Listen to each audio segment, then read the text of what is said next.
Hey. How's it going, everybody? Back with another show.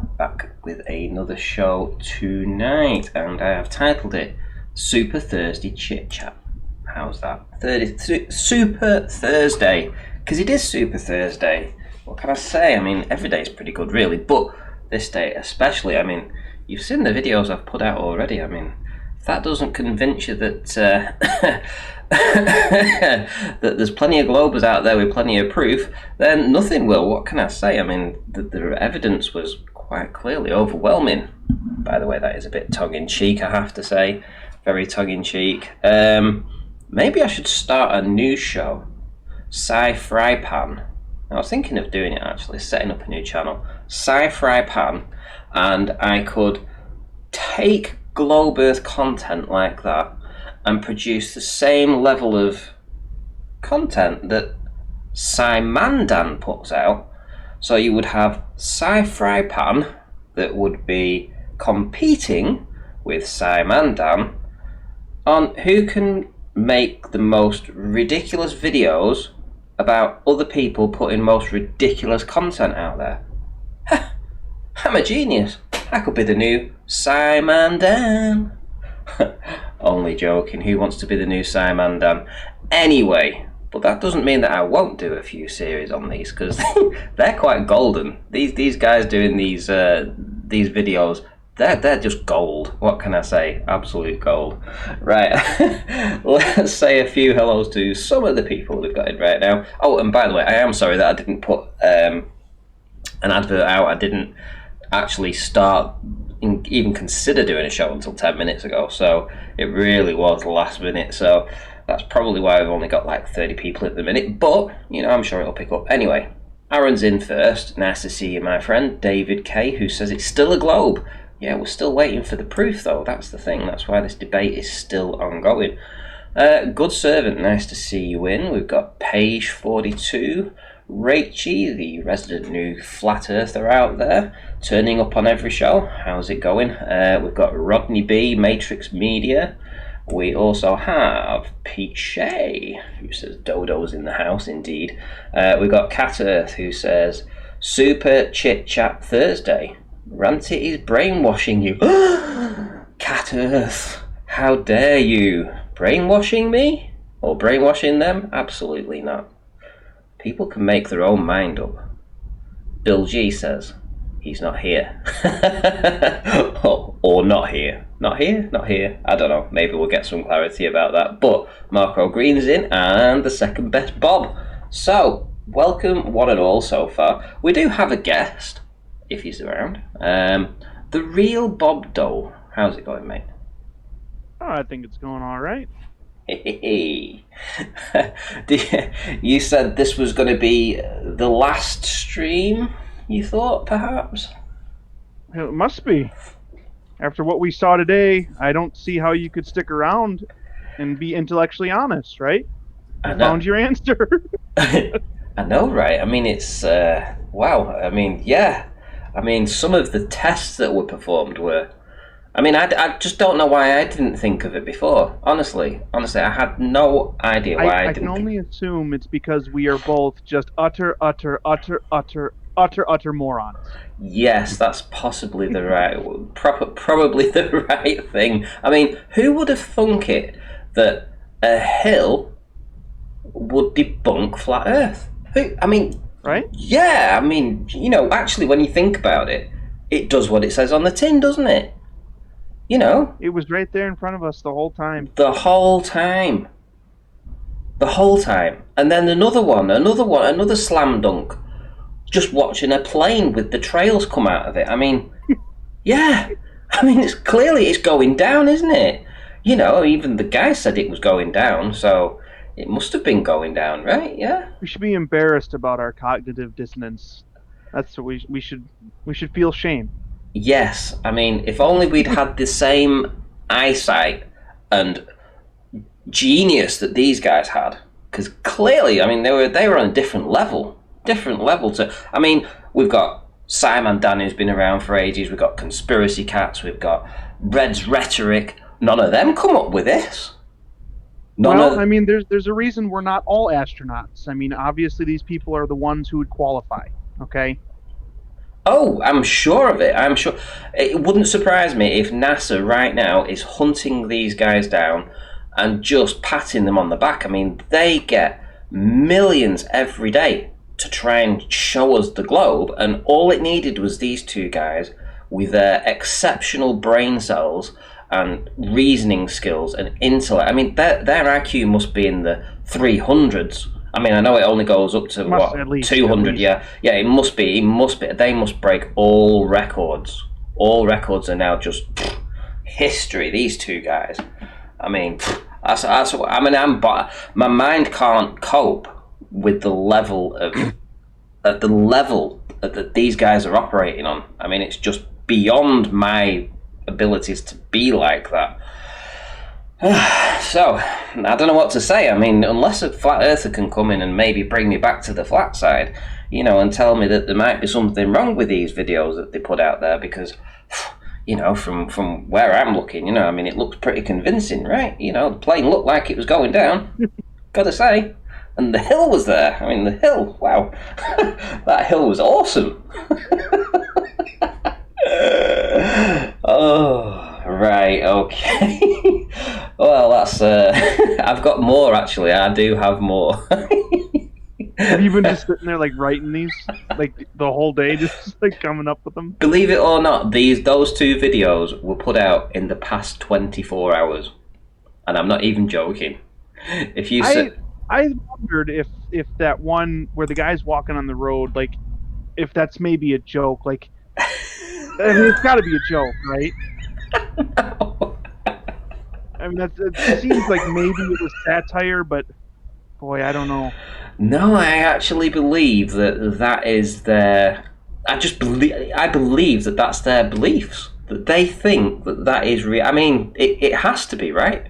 I mean, it just has to be.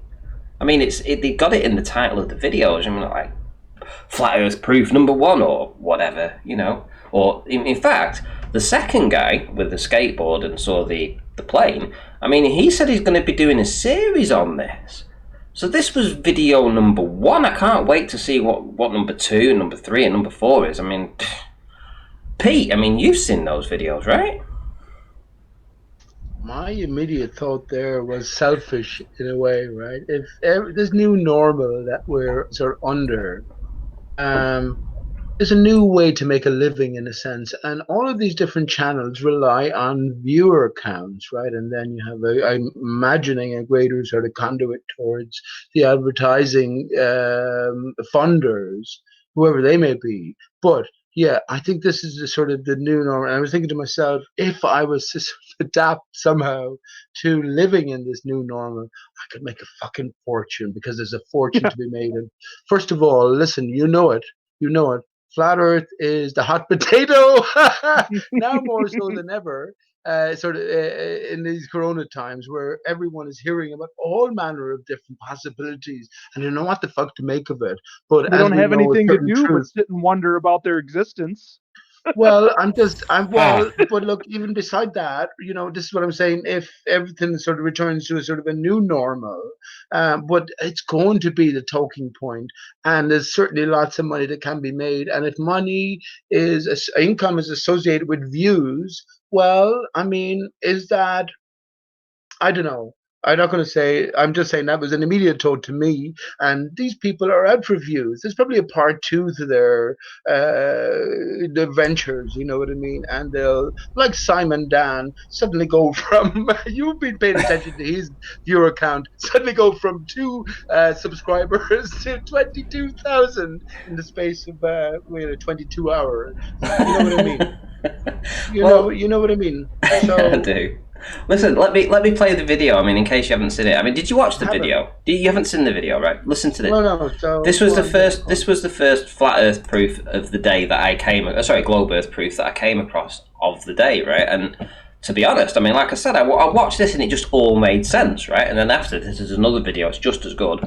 I mean, this is top tier globe Earth proof. Top tier, Pete. I'm not even joking, right? I mean, it's the best they have to offer. This is current. Okay, this is the current crop the current crop, the best of the best. Right. Let me put it on so that you could. Yes, now you should be able to watch me. Okay. Just before you play it, right? Just before you play it, I haven't seen this now, and just as I've arrived in, I hooked up to YouTube and have the chat going, but I haven't listened to the basic conversation flow. But I'm going to make a prediction that the average flat earther out there, with any level of competence whatsoever, will be able to argue this best of the best current crop of globe proofs down to nothing in what, a minute? A minute, 2 minutes. Yeah, it's just a 90-second video, Pete. But honestly, I watched it. I need a flat earther to bring me back to the flat side, mate. After watching this, you might even be convinced it's a globe. Right? Okay. Here we go. Here we go. Hi. This is for all you flat earthers and straight roads and stoplights. When you come to this town, we got curvy roads that go uphill and downhill. If you go too fast,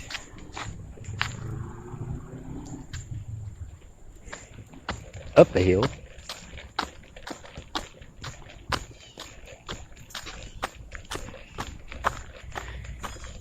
you could end up smashed. So please,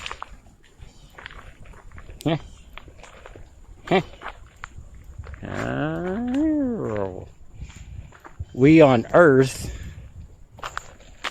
which is on a globe, spherical, circular. We got circles here, guys. You need to Google it. See, I'll show you. We ain't got no straight road here. It goes round and down. Hello? I see that downhill. Now you crazy son of a bitches out there, you when you go around this hill too fast,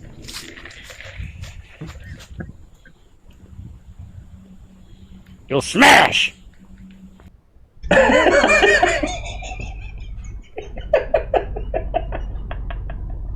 So that was globe Earth. That was globe Earth proof number 1, Pete. I mean, come on. I never thought of it like that. Yeah. I feel like I'm after being smacked by a wet fish. I tell you.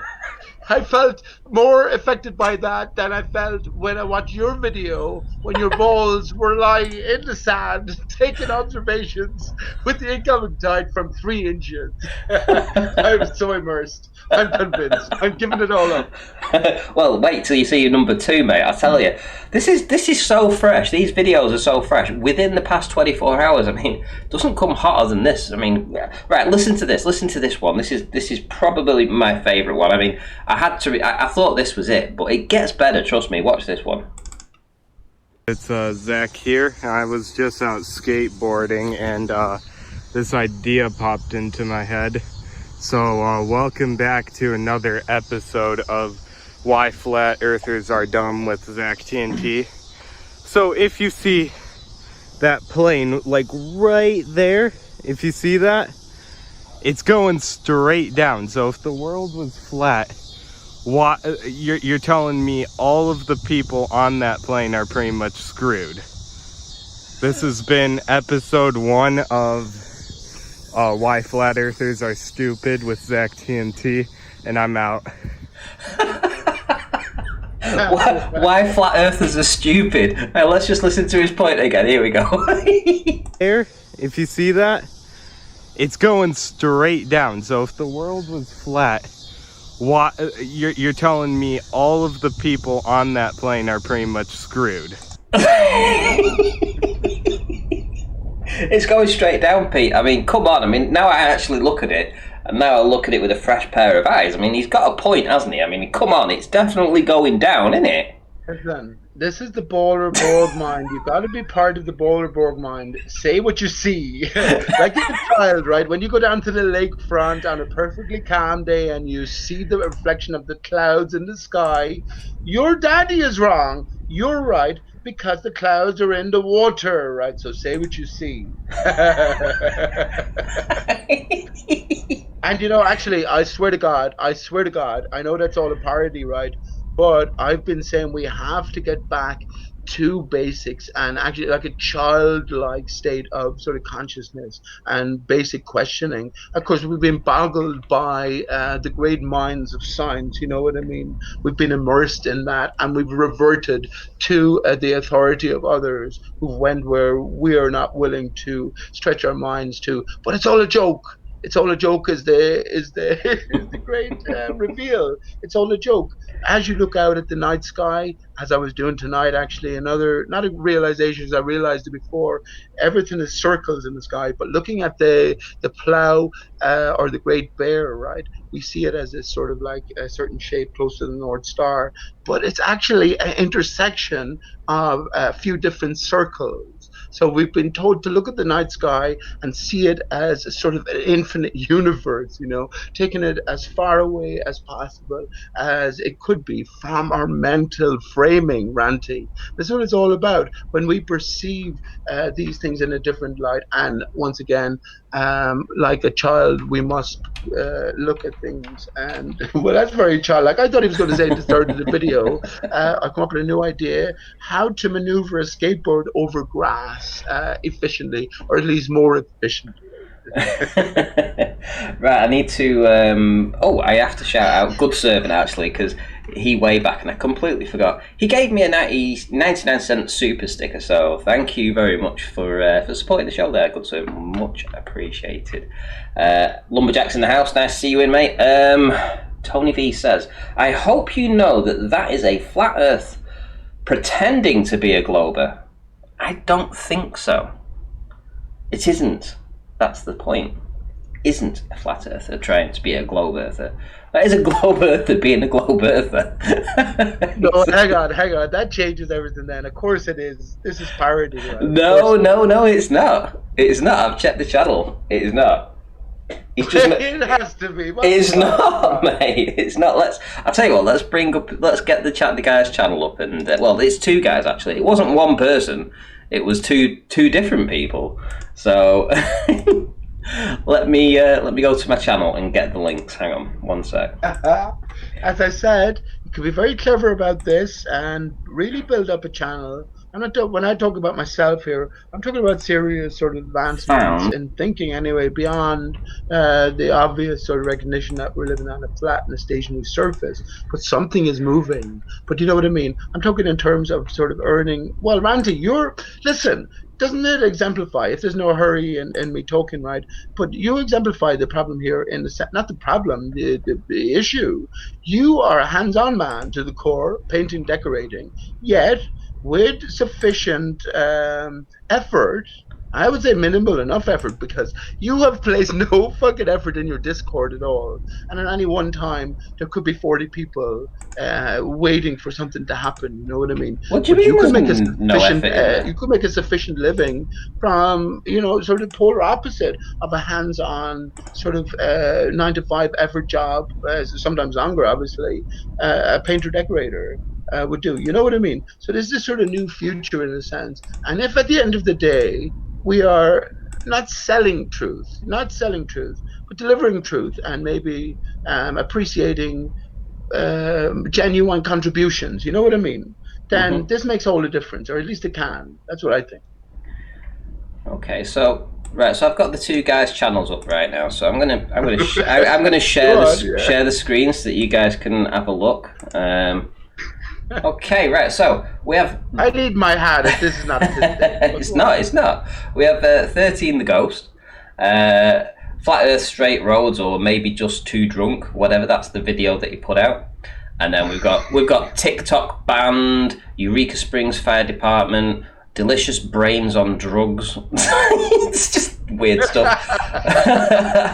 You're vouching for these people like you vouch for Anthony Riley, right? Yeah, man. And then we go on to Zach TNT. Now, yeah, typical globe earther starts off with the obligatory gamer. He's the obligatory gamer, as you can see. And I'm sorry, but I don't think there's many gamers on Flat Earth. I might be wrong, but yeah. But realistically, there's more than you know. there's no nothing else in there. But this is what they all start off doing, isn't it? I mean, if you look at a lot of the channels, the the Globe channels that start off. They all start off in this, putting videos up with them playing games, and then they realise that nobody watches this shit, so they turn to fucking Flat Earth, and it currently, right now, has the most views of all these videos. And it was only put out 20 hours ago, and he first started putting videos out, however many years ago, 3 years ago, hey? How many views is he? Oh, it's only had 61, that's what I mean. So, So anyway. Okay. So, but in fairness, it's as good as any other arguments that spinning ball earthers have put forward. And I'm in this, what am I, 2013, but in the YouTube community 5 years now. They have nothing, Ranty. They really have nothing. And all they have is, this is how it looks, and imagine. This is all it is, right? I've got a better one. I do have a better one. Okay. I've got a better one. You were double bluffing me there then. Okay, I'm with you now. That's part 2. Hang on. Wait a minute. Part 1. Alright, hang on. But think about some of the shit that fucking Fight the Flat Earth puts out. Very sort of coherent in a sense, very scientific sort of flahula language, as we say here in Ireland. But when you get to the substance of it, there's none at all. At least the guy there in that video is pointing out what we can also relate. You ask a child to sort of negotiate that situation, and they're going, "No, Daddy, that plane's going to crash. Look at it go down." Right. It's okay. You know what I mean? So at least there's some sort of aspect of reality to it. Yeah. Right. Right. I'm gonna play another video. Right. So just listen to this guy. Let me share my screen with you guys. It's going to be one of those Thursdays. I hope you've been drinking and smoking the doobie like I've been doing, Ranty. Right, I'm gonna share this guy with the call on Discord, but I'm not gonna do it on the YouTube stream, primarily because I'm not 100% sure that he's 21. I think he's more like 18, 19, but I don't want to show his face, just in case that he isn't of age, But we can listen to him. So here we go. Let's listen to what he's got to say. Today we are going to talk about a question of fact. Today we would debate the flat earth theory. This is a very interesting conspiracy theory, to say the least. But let's get right into it. Flat earth theory. So it's basically a conspiracy theory that people believe in because they don't trust scientists and NASA to explain the world and space around us. Quite simply, it is people who believe that the Earth is indeed flat, that it is not round. People believe that it's a disc shape, like almost like a CD or a pancake. They believe that Antarctica is at the center and everything else is around it. So we've just started off and we've got the Earth is a pancake and Antarctica is at the centre and everything else is around it. I mean, you couldn't be... I mean, he's a bit off there. Yeah, he's a little bit off, Pete. He's a little bit off, Pete. Arwen would have something to say about that with his rectangular looping model. Oh dear me, don't start. Well, hang on. Arwen is very serious about his rectangular looping model, and very few people have a grasp on it. And ultimately, right, because fuck it all, it's just some people talking, we're just sharing opinions, but it's ultimately about the words that we hear and how interested we are in sort of trying to resonate with the words. So in other words, if we all come to flat earth, and we knew so from day one, we made the decision, right, definitely, I've looked into it enough, the earth is flat and stationary, what then? So then Arwen, who from day one has been pushing his rectangular looping model, which ultimately will say that the exterior and the interior are sort of I'm going to say it is loosely, dimensionally connected, like a sort of a three-dimensional Mobius loop, that sort of thing. So you Well, know what I mean? It is yeah, a serious consideration, right? but listen, Arwin isn't a, what you would consider flat Earth, 101. Well, he's a regular. Think about this, right? As Corona sort of reveals itself, people will look back looking for heroes because these were the people who were fighting when the rest of us were in the midst of the mist, right? That was good, in the midst of the mist, right? But yeah, look at Nathan Oakley and all of his panel. Arwen has been a member since pretty much day one, and you were there at the time as well.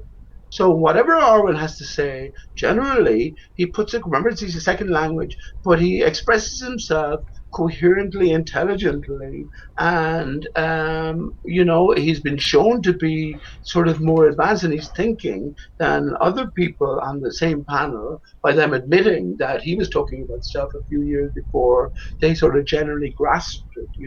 But the point being that in a potential future, these people are Mark Sarge and Patricia Steer to put up on a pedestal. Because remember, this is life changing, earth changing. So in that sense, respect to Arwen, but Well, that he's playing a part, I have no doubt whatsoever. well, I'm gonna turn around and say that for 97% of flat earthers, genuine flat earthers, they don't believe that Antarctica is at the centre. Right. That's I my, mean, there might be a proportion that do, a small proportion, but that isn't. He's just got it wrong. He's just got it wrong. I mean, that it's a pancake. Pete, come on. Thinks we live on a pancake. So what do you adhere to? That Antarctica? Well, that you take the extreme view? Well, let's listen a little bit more to what this guy's got to say, and then I'll maybe talk about how I think things are. Here we go. Let's listen to a bit more. They believe the Earth moves itself, therefore gravity is fake, and it is not the pull from another planet to say, or the sun. Flat earthers, they do not understand, nor do they have the ability to research underneath Earth, so they don't know what's underneath. They believe it's just composed of rocks and other more sturdy materials. The thing is, though, he doesn't realise that what he's saying also applies to the globe Earth. He thinks that the globe. I mean, this is what I'm saying. The Globers actually believe that they know what the makeup of the land underneath is. And they were proven wrong when they dug the Kohler super deep borehole, and they got everything wrong. I mean, they only went down about 7 miles, and they got everything wrong. Every time they expected to encounter water or a different type of mineral or a different rock formation, they got it wrong every single time. He doesn't know that, Ranty. Imagine that boy is your son. I can imagine that boy is my son Stephen. And all of his life, he's been presented in great detail, in intricate, sort of developed beauty, I guess, in one sense. The Blue Marble is a beautiful presentation. This is what he clings to. This is the truth, you know what I mean? Within that brain and everything it was exposed to since birth, including probably encouragement at the early days from us, the parents, right? This is what the alternative is facing. And he's at the very early stages. And of course, you know it yourself. We all sort of went through the same process. It's a massive step to take. And I think, if he's serious enough to put his thoughts on camera. And also, I see he's at the very start of his video here, so he obviously goes on a lot longer. And he gets genuine, so many things wrong, though. It won't take, if he's genuine, like the rest of us, it won't take him long to come to flat Earth realization. Well, this is what I'm saying. Listen to the indoctrination that he spouts. Listen, this is what I'm saying. Listen to what he says and how he says it. You can tell that he's not researched a single thing. All he's doing is regurgitating what he's been taught. And if you listen, you'll hear it in his voice. He gets so many, and I get so many things wrong. So let's just play the video. This is why I wanted to play this, because it shows that the critical thinking, for him at least, hasn't started yet. He hasn't started to think for himself. Everything that he's talking about is what he has been told. Here we go. They they believe that NASA in fact lies, and that the photos of Earth are photoshopped, and anything from the International Space Station or satellite or plane is indeed fact and photoshopped.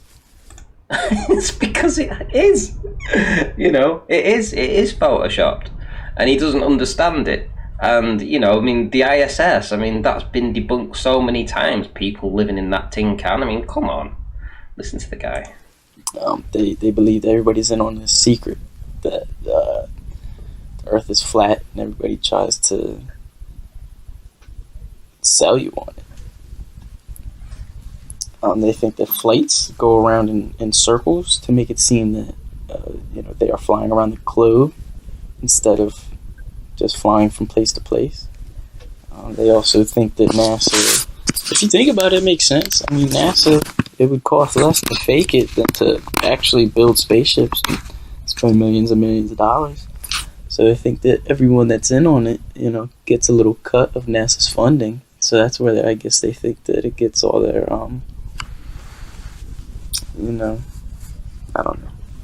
You don't know. Facility. He looks as stoned as I am. Was he just making that up as he was going along? It's like I just don't know. I mean, where's he getting this information from? Who is he though? It's just a random guy that put a video out in the past 24 hours. I mean, Fair fucks to him. Imagine you sitting down in your bedroom, smoking a joint, 18 or 19, so you can do all legally, and you're just coming across this information for the first time, right? And it goes against every single rudiment of your being, you know what I mean? Because this is what you held to be true. You went through the school system, you looked at the television, you respected all of the different authorities, and this is going against it at such a basic level. So fair fucks to him. Like, if he's genuine, of course, all he needs to do is look at some of your own evidence, Shane, and the myriad examples of other evidences that prove the alternative. Maybe that's the process of us growing up, right? What I'm saying, he hasn't. All he's repeating is probably what he's heard from his friends or what he was taught in school. He's not. You can just tell that he's never done. Listen to this, okay? All right, exactly let me do the same thing he's doing real though. quick. All right, I'll do the same thing he's doing. These guys, these non-Santa believers, they think that Santa doesn't fly around the earth in one night delivering presents. They think that presents just magically appear underneath Christmas trees, and that everyone's in on the lie, that they're just lying to their children every day about this Santa Claus guy. Can you believe them? Like, that's exactly what he's doing. He's saying, oh, well, he's doing a voice and then stating things that not necessarily always accurate for what people actually think, but he's implying that they're somehow ridiculous without showing any reason that they're actually ridiculous. Bob, there's a different. You can make the same arguments about Santa Claus. Everyone's in on the secret, and what. But hang on, Bob. Here's the difference. Here's the difference, Bob. Let me tell you the difference, right? Regarding Santa Claus, we all found out as young enough children, maybe 7 or 8 at the latest, or sometimes longer, that this lie was in place, and we participated in that lie knowingly then by not telling our younger brothers or sisters, or you sort of held that lie. When it comes to adulthood, we recognize the lie. At least we think we can recognize the lie. So all of these systems and authorities that have been put in place have to be liars then for flat earthers to have any sort of weight or standing. And this is the big climb. This is the cognitive dissonance. And it's, again, who hasn't gone through that process? When I found out about 9/11 being a media and victim fakery extravaganza, I had to sit my son Stephen down and tell him, son, I was wrong. When I showed you those people jumping from the towers, letting you know that the nature of our reality, even though this is a small drop in the ocean, most human beings are good. This is an aspect of the evil within people. And what was I supposed to do? My point being that this is part of the sort of the process that the individual must go through. And fair play to that guy, whoever he is. He looks like he's smoking a joint. And maybe it's his first evening, his first week, and he felt inspired to come along and express his outrage, Ranty. Well, let's listen. How passionate he might be when he finds out some of your evidence. Well, let's listen. Let's listen to some more. It's funny. If you ask me, there's a limited amount of proof for the Earth being round rather than it being flat. There's countless. I mean, if we want to go scientifically, there's endless amounts of scientific data and hypotheses and theories that you could go through to solve this problem. It is not rocket science, basically. We could take it all the way back to the Greek mathematicians and astronomers back in the day when they would set up. They were studying a lot of sundials and astronomy, where the stars are, what a star is, and where we are, what are we. A lot of these astronomers found out that the Earth was curved through their methods of figuring out their own questions. A lot of mathematicians would set up big stone pillars, and they would set them up in the middle of a large field to gauge the sun's the sun's shade, so that they can determine time, location, and other things. We've been upgraded now. A lot of them, apparently. Yeah, it's been upgraded from sticks to stone pillars now. Apparently, that's all the Greeks did, according to him, was spend their entire time looking up at the stars and the sun to determine what the shape of the Earth was, or something. Like, there was people living their lives not worrying about that stuff. Is he aware of that? That wasn't a. It's just like people today are not concerned about the shape of the Earth that they live on generally, and they're not concerned with what stars actually are generally. People aren't spending their time thinking about these things. They're too busy living their lives. Yeah, what should we be concerned about, though, Bob? I mean, it's all about personalities here, and I guess we don't know each other personally, but what should the individual, if we set a benchmark or sort of a guideline, what principles should we be living by? And it's an important question. Accomplishing good and resisting evil. That's what people should be worried about. Well, we all know that every aspect of our lives is a lie. We know it. Intrinsically, we know it, right? I don't know that. I don't know that every aspect is a lie. What aspect in fact, I know that it's not a lie. Okay. What aspect do you doubt is not a lie? I'm here. I exist. That's not a lie. That's truth. I am here. No matter what the nature of my existence is, doesn't change the fact that I do in fact exist. Yeah, but that's not an aspect. That's what I'm saying. That's not a core. There's a separation there, right? But I take it we're not atheists anymore on flat Earth, right? So there's a greater essence to us. But every aspect of this, and even in the word, fucking hell. And I'm sorry if I'm shouting here. I'm not mean to be shouting. Even in the word life, lie of F. Remember, God is described as the Father. So each of those letters is chosen specifically to represent the greatest, right? The highest. So, lie of F. Isn't that interesting? So if it is all a lie, because remember, if there's any lies, there has to be all lies, because otherwise the lies couldn't pass, I think. And this brings us back to the nature of this reality. Is the Antarctica at the external? Well, no, it isn't, you're telling me. You're making fun of this man for saying that or making fun of that. Well, where is Antarctica then in relation to flat Earth? What is flat Earth? How deep does it go? He will ask you next. All right, well, let's listen to the rest of this, and then I'm happy to talk about that, actually, because, I actually believe beyond the ice. I believe there's more stuff, more land, so we'll get to that anyway. So they noticed that using these pillars, they would set them up in different places, and they would show different amounts of shade, which they kind of thought about was a little weird. But then they found out that the distance between them was so vast that the sun's rays were actually they were hitting at the same time, but they were distorted based on the curvature of the Earth and the way that the Earth is formed and shaped. There's so many ways to disprove this. I mean, any science really can disprove this. It's very simple. I think it's just a mental illness, so to speak. People cannot trust science. Yeah, it's a mental illness. Apparently, it's a mental illness to be a flat earther. And There's plenty of Well, science, and it's really easy, and it's not difficult at all. And I'm not going to actually give you any examples, literally even one, yeah, but it's there, I promise. Believe yeah, me. and it gets worse. Listen. This and specialists and professionals, and I understand. It makes sense. I don't trust people either, but when it comes to science, it's a lot of stuff that you could do on your own to figure this out, the same answers.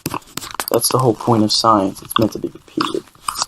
The proof for around Earth is just about endless. It's just about endless.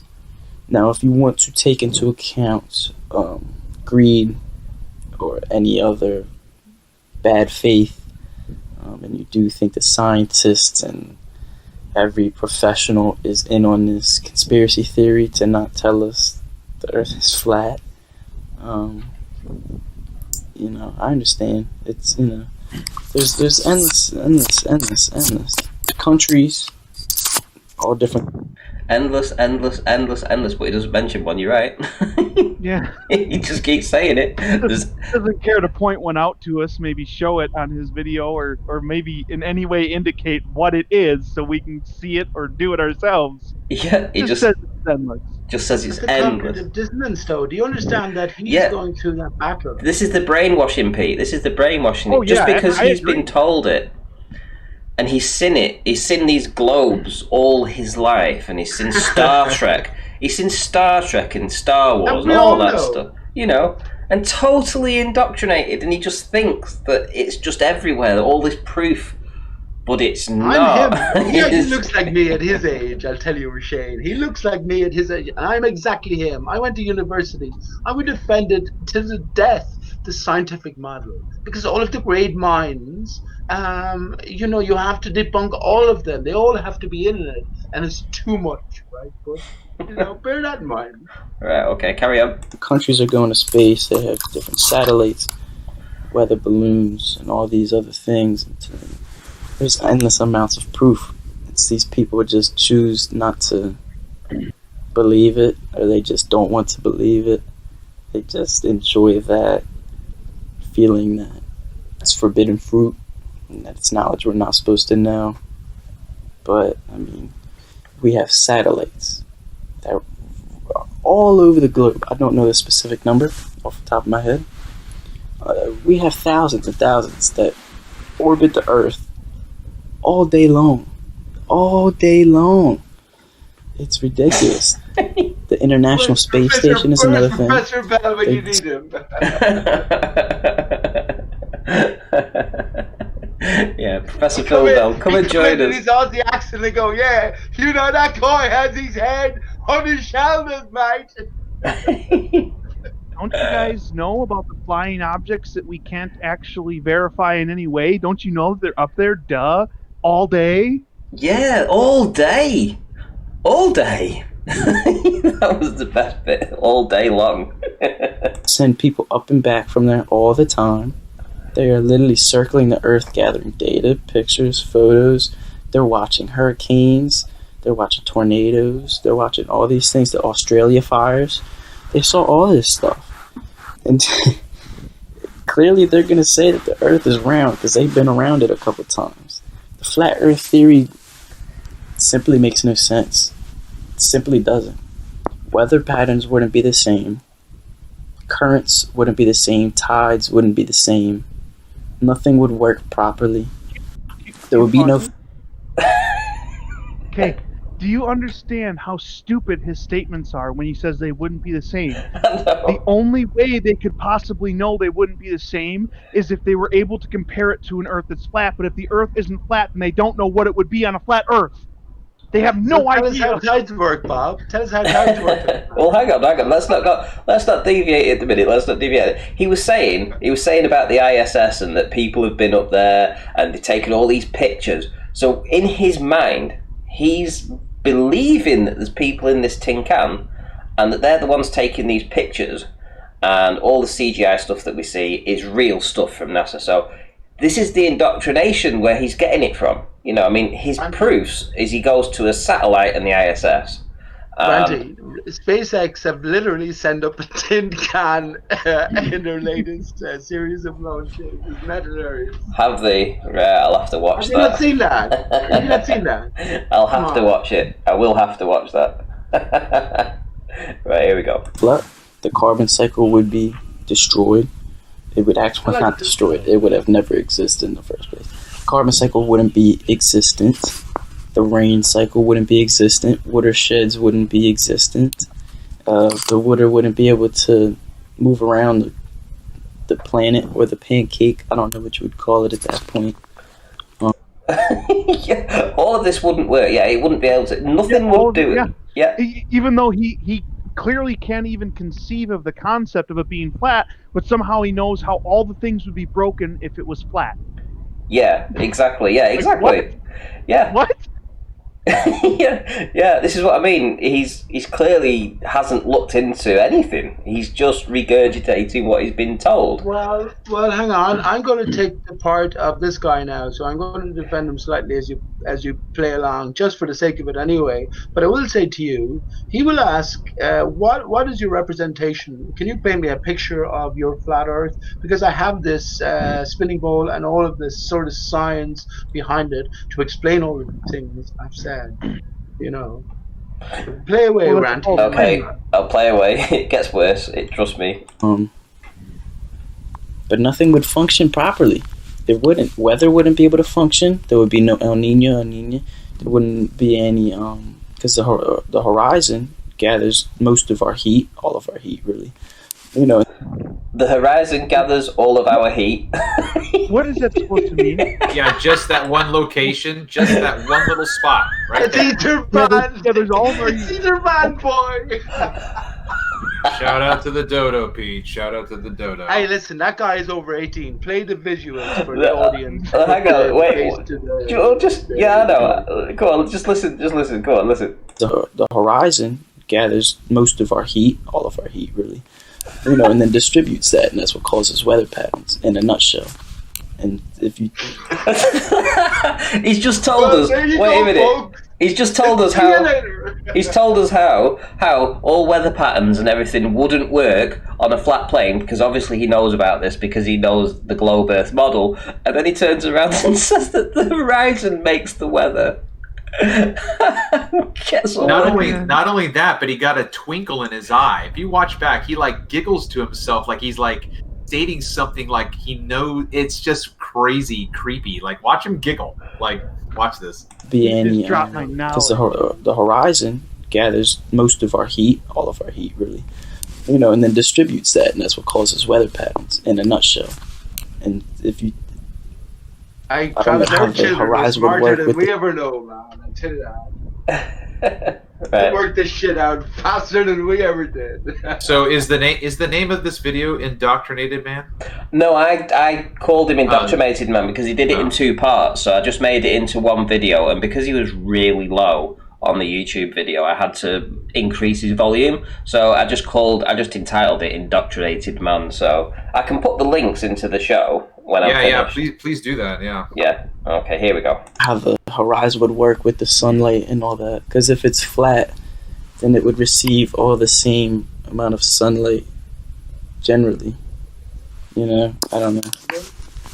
It's silly theory. You know, between the weather, the water, sunlight, it just wouldn't, there would be no process, there would be no cycle. It would not have a returning state to bring it back to. I mean, if you look over the horizon, you can, you know, see that it goes over the horizon, and you can't see anything else further than that. If there was no round or curvature to the earth, then we, in theory, would be able to see forever.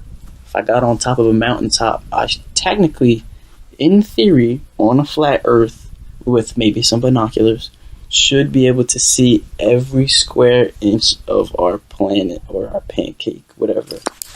Some binoculars you have there, bud. Bionic eyes with his super binoculars. Binoculars, right? Binoculars. Imagine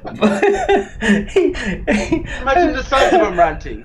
Imagine that we all know a standard size of binoculars. Imagine the size of them if it was possible, and it is in theory possible, but you'd need to have them extended to a focal length of massive proportions.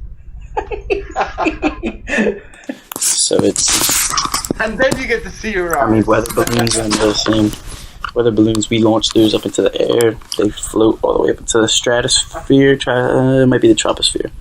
Float all the way up to troposphere, stratosphere. They take their data. which one is it? The troposphere or the stratosphere? Read their measurements, come back down, and that's another thing. We take photos while we're up there. You know, there's countless amounts of evidence to prove that the Earth is in fact round. I mean, if it wasn't, then we wouldn't be here. It wouldn't work. Planets wouldn't work being flat. It's just not possible.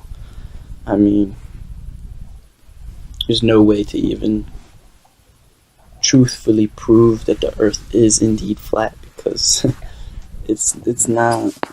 It's just not. I mean, get on top of a mountain, and if you say that it's flat, then you should be able to see China. Should be able to see another area of the world that you shouldn't be able to see because of the curvature of the Earth. That's all I got to say. A couple facts. When you hear ether band. Just I'm pretty sure you can see China from the top of Mount Everest. Yeah, I like that guy. I do like that Get guy. to the top of the mountain and see China from anywhere on Earth. Also, you're moving thousands of miles an hour and you can't feel anything. Science. Yeah, but you see, he's looking for an alternative, right? And in general, there's no alternative picture. This is the whole point. We think in pictures that is offered him. So it makes absolute sense because each and every one of us at the early stages of our conversion would have offered up the same, exactly the same arguments in a sense, but not so coherently. And I will just say, Ranty, be careful when you're dealing with these type of guys because you might give them the best sort of logic, which will debunk their arguments, but they'll whip out their dick and go, "Well, beat this, man." Then you then you're fucked generally. Beat what? Beat the dick. Come on, Pete. Well, in terms of size, right? In terms of size, that's a joke. So anyway, we've had 3 videos. We've had three relatively new videos in the past 24 hours from 3 different sources, and I've played them all today, and you've heard them, and this is the level that we as flat earthers have to deal with. Seriously, I mean, what do you want me to say, guys? I mean, are you convinced? I mean, did that video convince you what he had to say? I mean, does it make sense that you should be able to see China from the top of a mountain? That's a standard Pole Earth argument. I mean, think about it. He's a younger version of Ruhif, of Rumpus, of George, of Negator, you name them. If you think about it, if you asked him to expand upon his arguments, he would go away and specifically research the area that you're looking for him to expand upon and give you the best regurgitation of the official story. So, in one sense, they're all sort of clones. That's why my term, someone else used it, that's fair enough. But as far as I know, which is the same for any of the terms that I use, but the border board, this is a perfect term for them because they all sing from the same hymn sheet, old and young. And if you want him to elaborate himself, people like Rumpus, Negator, more flahulak, that's an Irish term if you haven't heard it before, sort of more flamboyant in their use of language, more persuasive, more insidious in a sense. And these people here are just up and coming negators. And just to Up and bring coming the alternative negators. point of view, just to finish by saying, bringing the alternative point of view, which Travis mentioned, right? He had a sort of a glint in his eye when he said it, as if he knew what he was peddling was not quite true. Of course, there's a big audience in the teenage population throughout the world, so every layer, every level is catered for. And that's the alternative point of view, that he knows exactly that the Earth is flat and stationary and knows the story beyond that, but he's playing his part. So to bear in mind, right? So right the hand. I mean, did you see the 2 videos that I put out on this show, or the 2 videos I put out earlier, the 3 videos I put out earlier? Did you see them? I saw 2 of them. Yeah. So the one with the kid who was like, the plane, it would have hit the ground, and you're just like, man, are you trolling, or is this, it's getting to the point where I think this is what they're not trolling. They really believe this stuff, and it's like all we can do. Like I was just you were on Bev's before. You're listening to fight the PhD Tony telling us that horizontal is a bendy line. It's just and if that's the PhD. But hang on. The video you showed before that, Randy, around the bend in a mountainous area, that can't have been serious. That has to be parody. So if that was parody, the other one has to be parody as well, right? Come on. No, that's what I'm saying. Like, are these like they're almost so dumb, like that this can be real? It can not be parody, but then it could be parody. I could see both these people being flat earthers, right? Like this is how. The farce has been all of the ball earthers are flat earthers. Rumpus knows the earth is flat. Come on, man. Come on. Imagine Rumpus as a flat earther for a moment. He would be the best representative. He gives Quantum Eraser a run for his money. So, we know that the ball earth is not true. So it's either a blatant lie with no ultimate purpose outside of deception, or, well, there's a greater game going on, and we can view it as metaphor. Lie being built on the truth. So you decided, again, as I say, you decide. But let me just say this as well. All of the video game companies made billions and billions out of it, knowing, and etc. All of associated corporations out of the teenage population, right? And this is where they aim their attention, right? Because this is where the moving and the shaking really happens. And these people, the flat Earth, we know it's a psyop. Right, so these people are potentially put in place to cater for this, burgeoning audience. Oh, look at this. Jose Jeji is very put out at the minute. I watched his show earlier on today. I think it was a live stream today, or it might have been, hang on. It was called Flat Earthers. It was rating Flat Earthers from, I think, from the YouTube channel. So he was saying, oh, well, we'll rate them, sort of thing, and he was doing it himself. I got through around about half of the show, and he had a good couple of $100 that people gave him. I mean, Twitwit gave him $100, and he had a few others, 20s and 10s and stuff. Yeah, he got quite on that just one show. And Jose's in the chat, and he's having a go at Aaron. That's Aaron Moorfeld who's in the chat, and he says, are you just giving FEE beggars money now, Aaron? Like Ranty and Travis and who else? Like, at what point does a globe earther who has his own channel making money off his content and his work that he does, what right does he have to come in and harass my friends, people that come on and support me, and call us e-beggars? I mean, at what point do I allow that, guys? Do I need to ban this guy, or is it? No, don't ban anyone. And by the way, you said that if anyone is timed out, it's just for 5 minutes and not banned. So you have to unban George Adnuk, Nutsack, or Nunchucks, whatever you want to call him, from the main channel, and allow him to post Randy according to your own rules. But I will just say about what Jose said there, and the perfect example, if Dave Rakia Life is in the chat here, maybe he'll voice his thoughts, because I was a regular panel member on Jose's, and he put out the direct plea to Dave Rakia Life to, in other words, I'm paraphrasing, but don't be giving me $9.99 donations when you give Nathan Oakley $100 donations. I'd like to be more sort of on the same level as Nathan Oakley. So that's definitely recorded, and so. Listen, at the end of the day, people support the shows they like. At the end of the day, but it's a bit rich. All I'm saying is it's a bit rich from a globe earther coming in who is doing it primarily for money. Right. To come in and Yeah, I'm not. I'm going to time him out though. I just feel like I need to be time people out more. for 5 minutes. I think I need to be more stern with the channel though. I think I have to just sort of like cut out this bullshit stuff.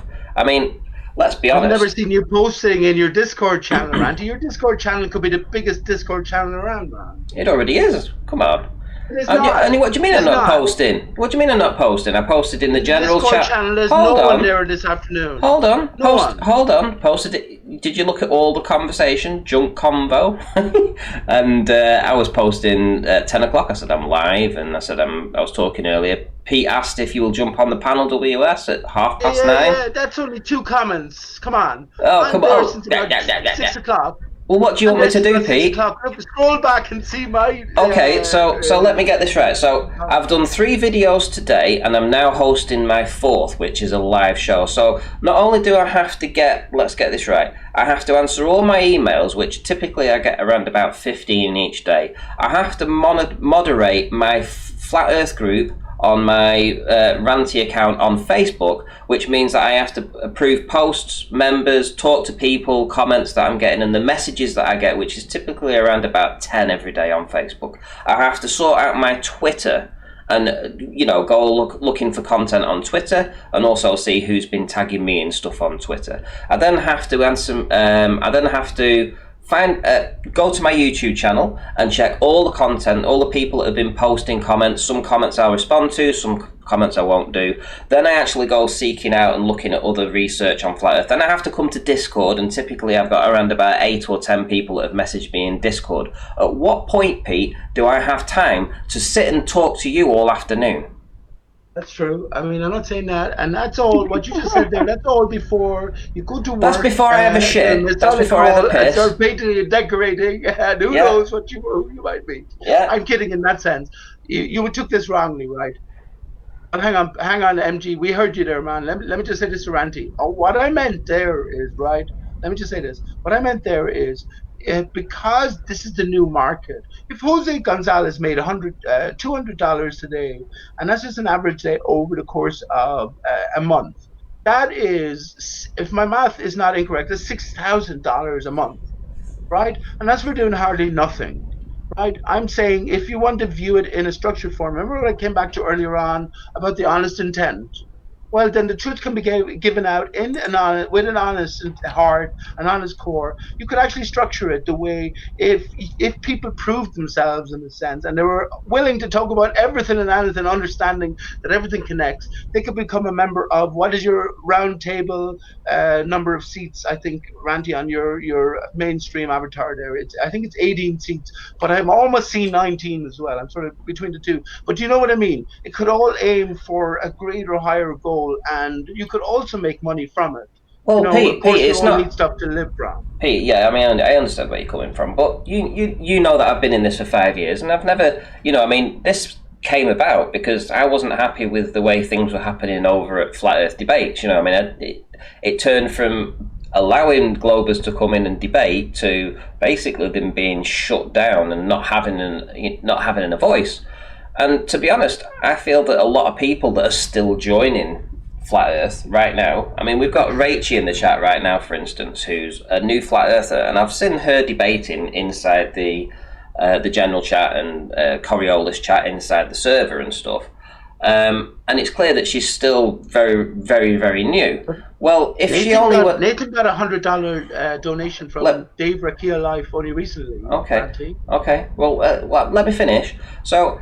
Sorry, yeah. So my point is that all the new people that are coming in need somewhere to go where they can actually listen to globe earthers debating flat earthers properly, without, and let's dip our toes into their nonsense and let's discuss it on their terms if we need to, because we can compete on their terms. We don't even have to go down the route of saying you've got no scientific proof.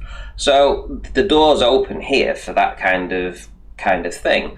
So there is definitely a market for people to understand, and you just can't say, I'm going to be a flat earther and then go and listen to Nathan's, because that's more down the road. That's a higher level of, and also the Globers don't get a chance to speak there. So at least here you get to come in. Hang on, how is it a higher level? It's a more basic level. Their housekeeping questions are the very basics. I know, but they don't explain it. That's what. Listen, they don't need to explain it because the people that are actually watching the show are hardened flat earthers. You don't really get the globe earthers watching anymore. Right. You know, they actually watch it on the Discord. They've got a Discord channel and they watch it in Discord, so they don't give him views. Sure. Did you know that?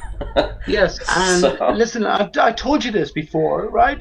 If you want to present yourself as a truth-seeking channel, the people who enter on the Ball Earth antagonist Borg side have to declare their intentions. In other words, for the people who are listening, they need to understand that, well, either these people are part of sort of a debating side or just taking the opposing point of view, or they genuinely are pushing a passionate sort of position that they cling dearly to, and we are the drastic opposition. Do you know what I mean? well, this is That's well, at the heart of all of this. well, this is just It's not funny. this is going back to basics. This is allowing the globe. I mean, don't forget. I mean, the flat Earth debates when they first started, it was all the globers. They had all the proofs. Let's think. You know, we were very newbie with our research and I was understanding there, of stuff. Randy. I didn't see you around.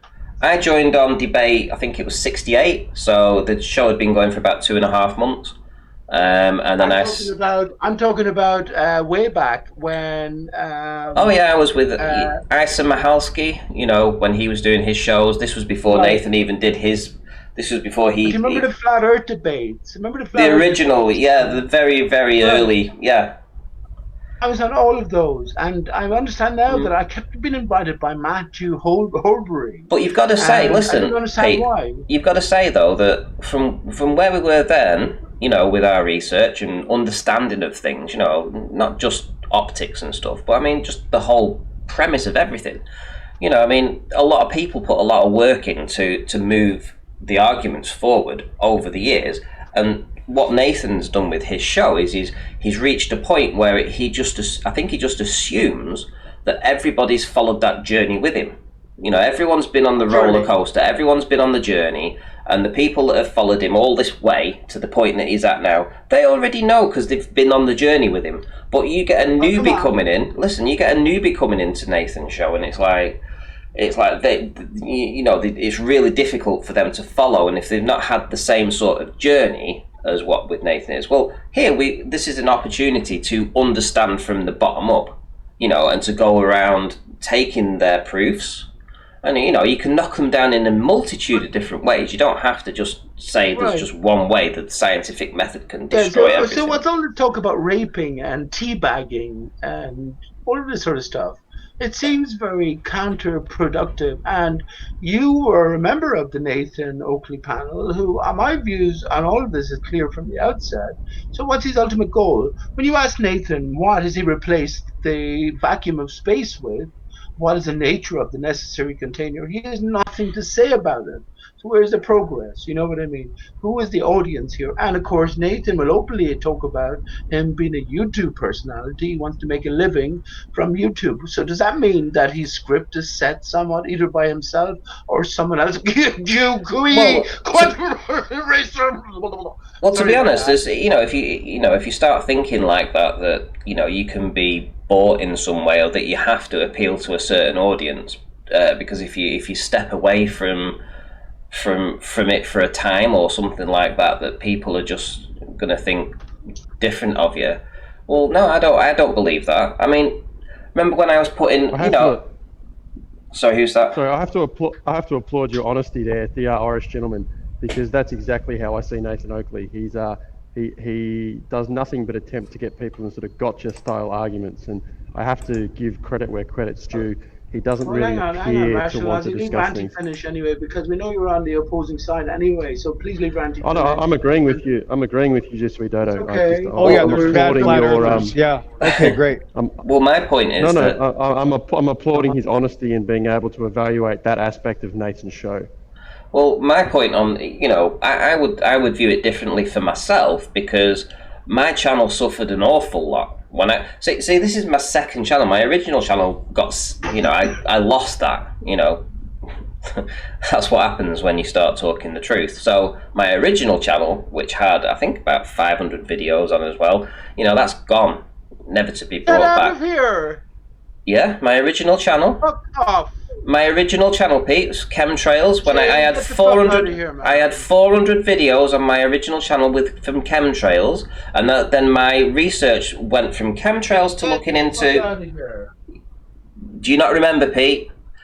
You do, of course, remember the I've been- rant channel. Yeah, eight years I was doing the chemtrails for, Pete. 8 years I had those. 8 years I was doing that, my original channel, and then I moved on to Flat Earth, and then I talked about the Las Vegas shootings. Well, once I started talking about that, it was game over because you didn't know how to dance then. Right. But when my new channel started off, this one kicked off again. Right. This one kicked off again, and then when I got to around about 500, 600 views, I was really struggling for views because I was putting all this content out showing, the inferior mirage and talking about that and stuff. And, it took, I'd say, at least a year for actually people to actually repeatedly speaking about it on Nathan's and stuff, talking about optics and what's happening with the water and that finally people started to get that I wasn't some kind of Poe. Because I think they thought, because nobody was willing to talk about those kind of things back then. Because hang on, you didn't want to see. So Listen, wait, just let me finish. You didn't want to see that. Yeah, there was that other guy from You were Australia. talking about inferior mirages back then. What were you putting down the explanation for? Because we know the ball explanation is to the air, right? Yes, What well, was your no, it wasn't. No, their original assertion was that it was the reflection off the horizon. That was their water. Yeah, off the water. But you heard Rumpus, Ranty. Rumpus came in. Yes, he lied. And said, no, Yes, that was I know never, what he ever, said. ever. Yeah, he lied because don't forget. I mean, this is why my channel stalled. This is why my channel stalled for so long because I was presenting stuff on Nathan's and talking about how it was in the atmosphere and it was reflecting off the air. It wasn't actually happening. Just let me finish, Pete. And it wasn't at the Earth curve. It wasn't at the horizon. Right, and I was getting ripped to shreds, left, right, and centre. But I was adamant that I was correct. I was adamant that it wasn't the horizon that was causing this reflection. Right, absolutely 100% that it wasn't the inferior. Because you're correct. Right, and I stuck to my guns. But my channel suffered for that, and I got so much abuse for it from all sides. I mean, I remember when I first presented it on Globebusters, or Jerinisms at the time, because I'd been doing it for so long that eventually I think they got on board and brought me on to actually talk about it. And I said to them, I said, I think the first time I actually went on the show, I said, look, my channel suffered so badly because of this. And Bob turned around and said, yeah, because we didn't believe it.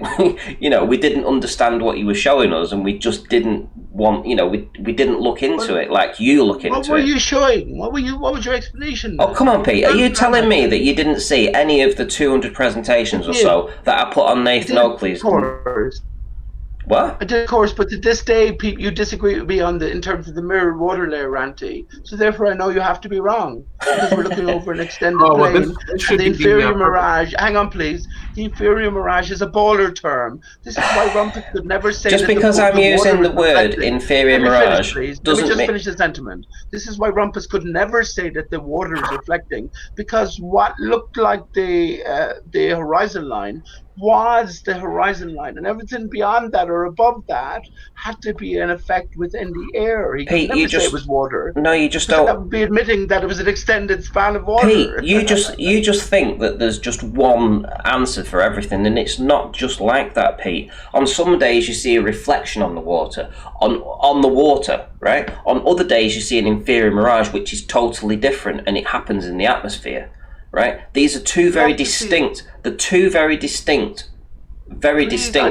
Ranty, this would be a good. Hang on, please. While we're speaking, I beg of you, Ranty, to put a side-by-side image of that illustrating what you just said. Pull up my video. I beg of you. It's okay, Ranty. This is. Hang on, Travis. Okay, hold on. No, this is to the point, Pete. This is to the point. Travis. Okay. I'm happy to bring. Which video is it, Pete? Ranty for the last while. It's in your direct message on Discord. Okay, right. Listen, oh, yes. Please, listen, a very brief statement. Ranty, you made a definitive statement, and I beg of you, from a true heart, for you to just take a minute or so to pick your best representation out of all of your efforts of an inferior mirage and of your best representation of a reflection side by side in paint, right? We can just split the image and show the difference. I beg you to do that because I think it would be Right. an Well, I'll excellent tell you what I lesson. will do. I'll tell you what I'll do, Pete. I will do that for you tomorrow. It's not something that I've been asked to do. It's not something that I've been asked to do, and you have to get into certain angles to do that, and you have to have a very calm water. Normally, you'll get it over a lake and stuff. Don't forget, my research is done over the ocean, so you've got a lot of waves. You don't have a lot of reflections. You know, you have to have a very, very calm, still lake-like effect to get a reflection. Yes, Pete. No, you don't. Yes, you No, do. you do not. Pete. Yes. Excuse me, Right, Travis well- and Randy. Excuse me, Shane. No, you do not. Because remember, let me explain it to you, man. Explain, and you have to accept that this is the case. As this visible horizon is not the real horizon, we understand that the water stretches back towards, as it rises towards eye level, right? So, the only reason we can't distinguish this layer is because it reflects the sky beyond. The reason it does that is because the greater distance you look back, and Ruhif touched on this last night, and I clap my hands because he proved my point.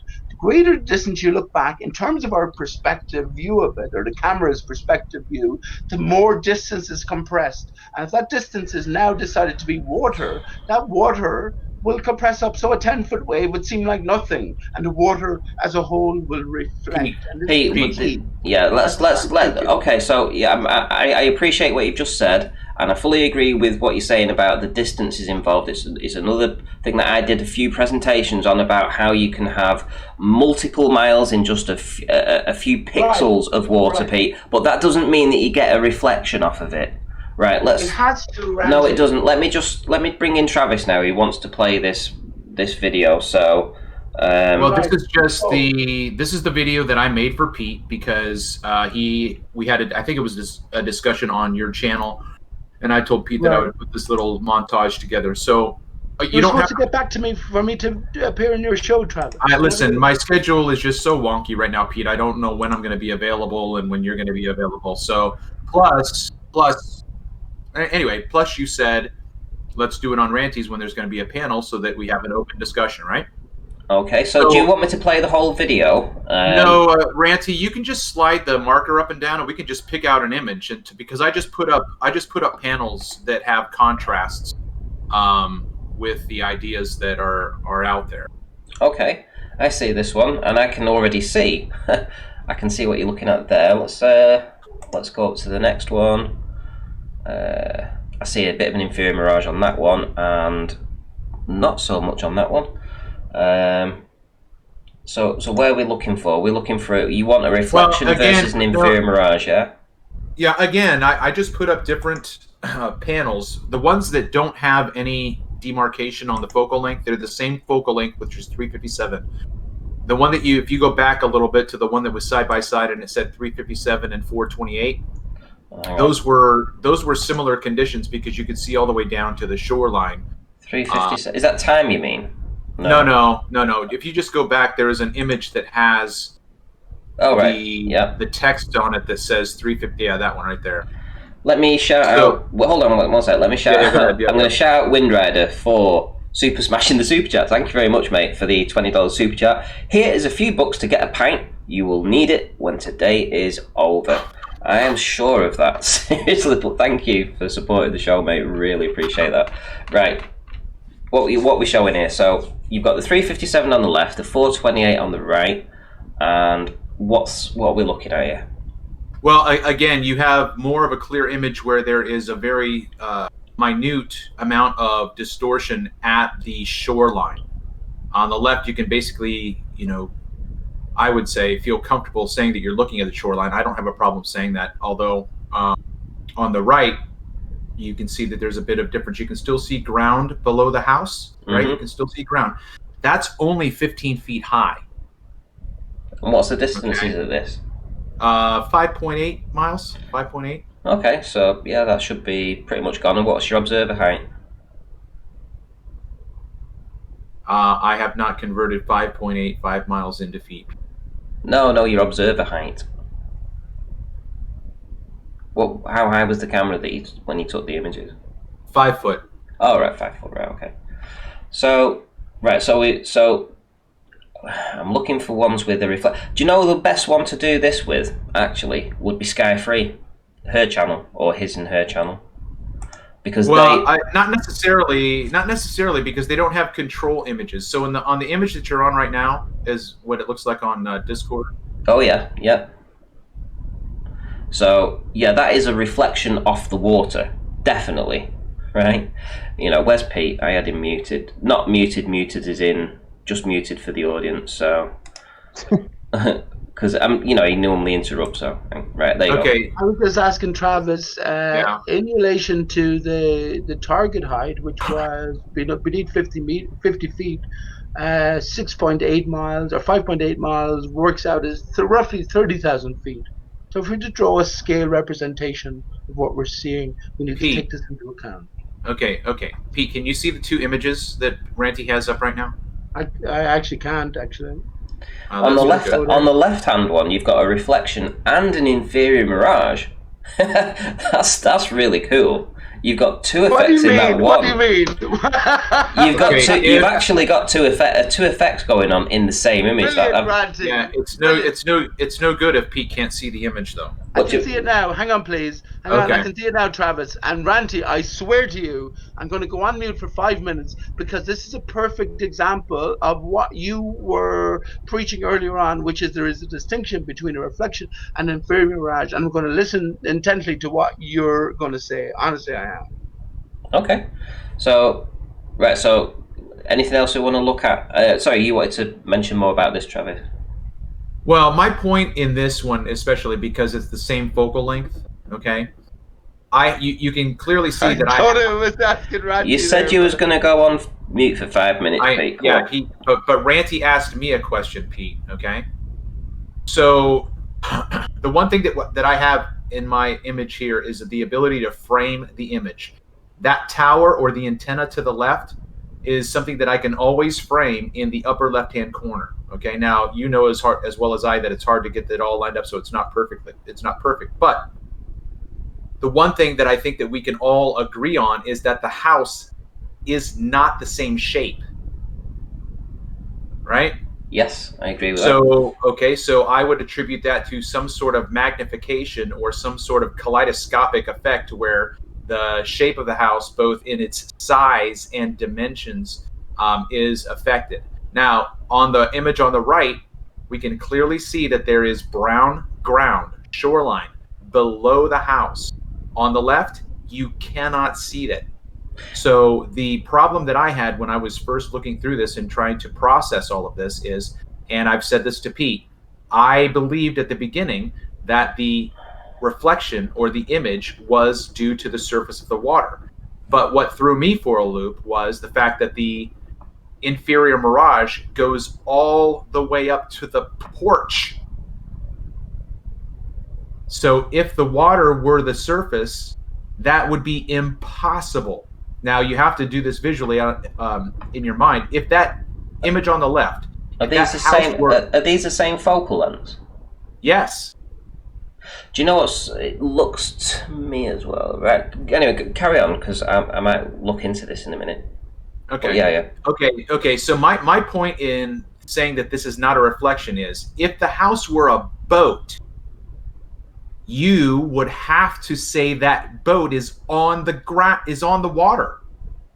This house is not on the water. Therefore, it is impossible. It's physically impossible for this image to be mirroring way up beyond the porch.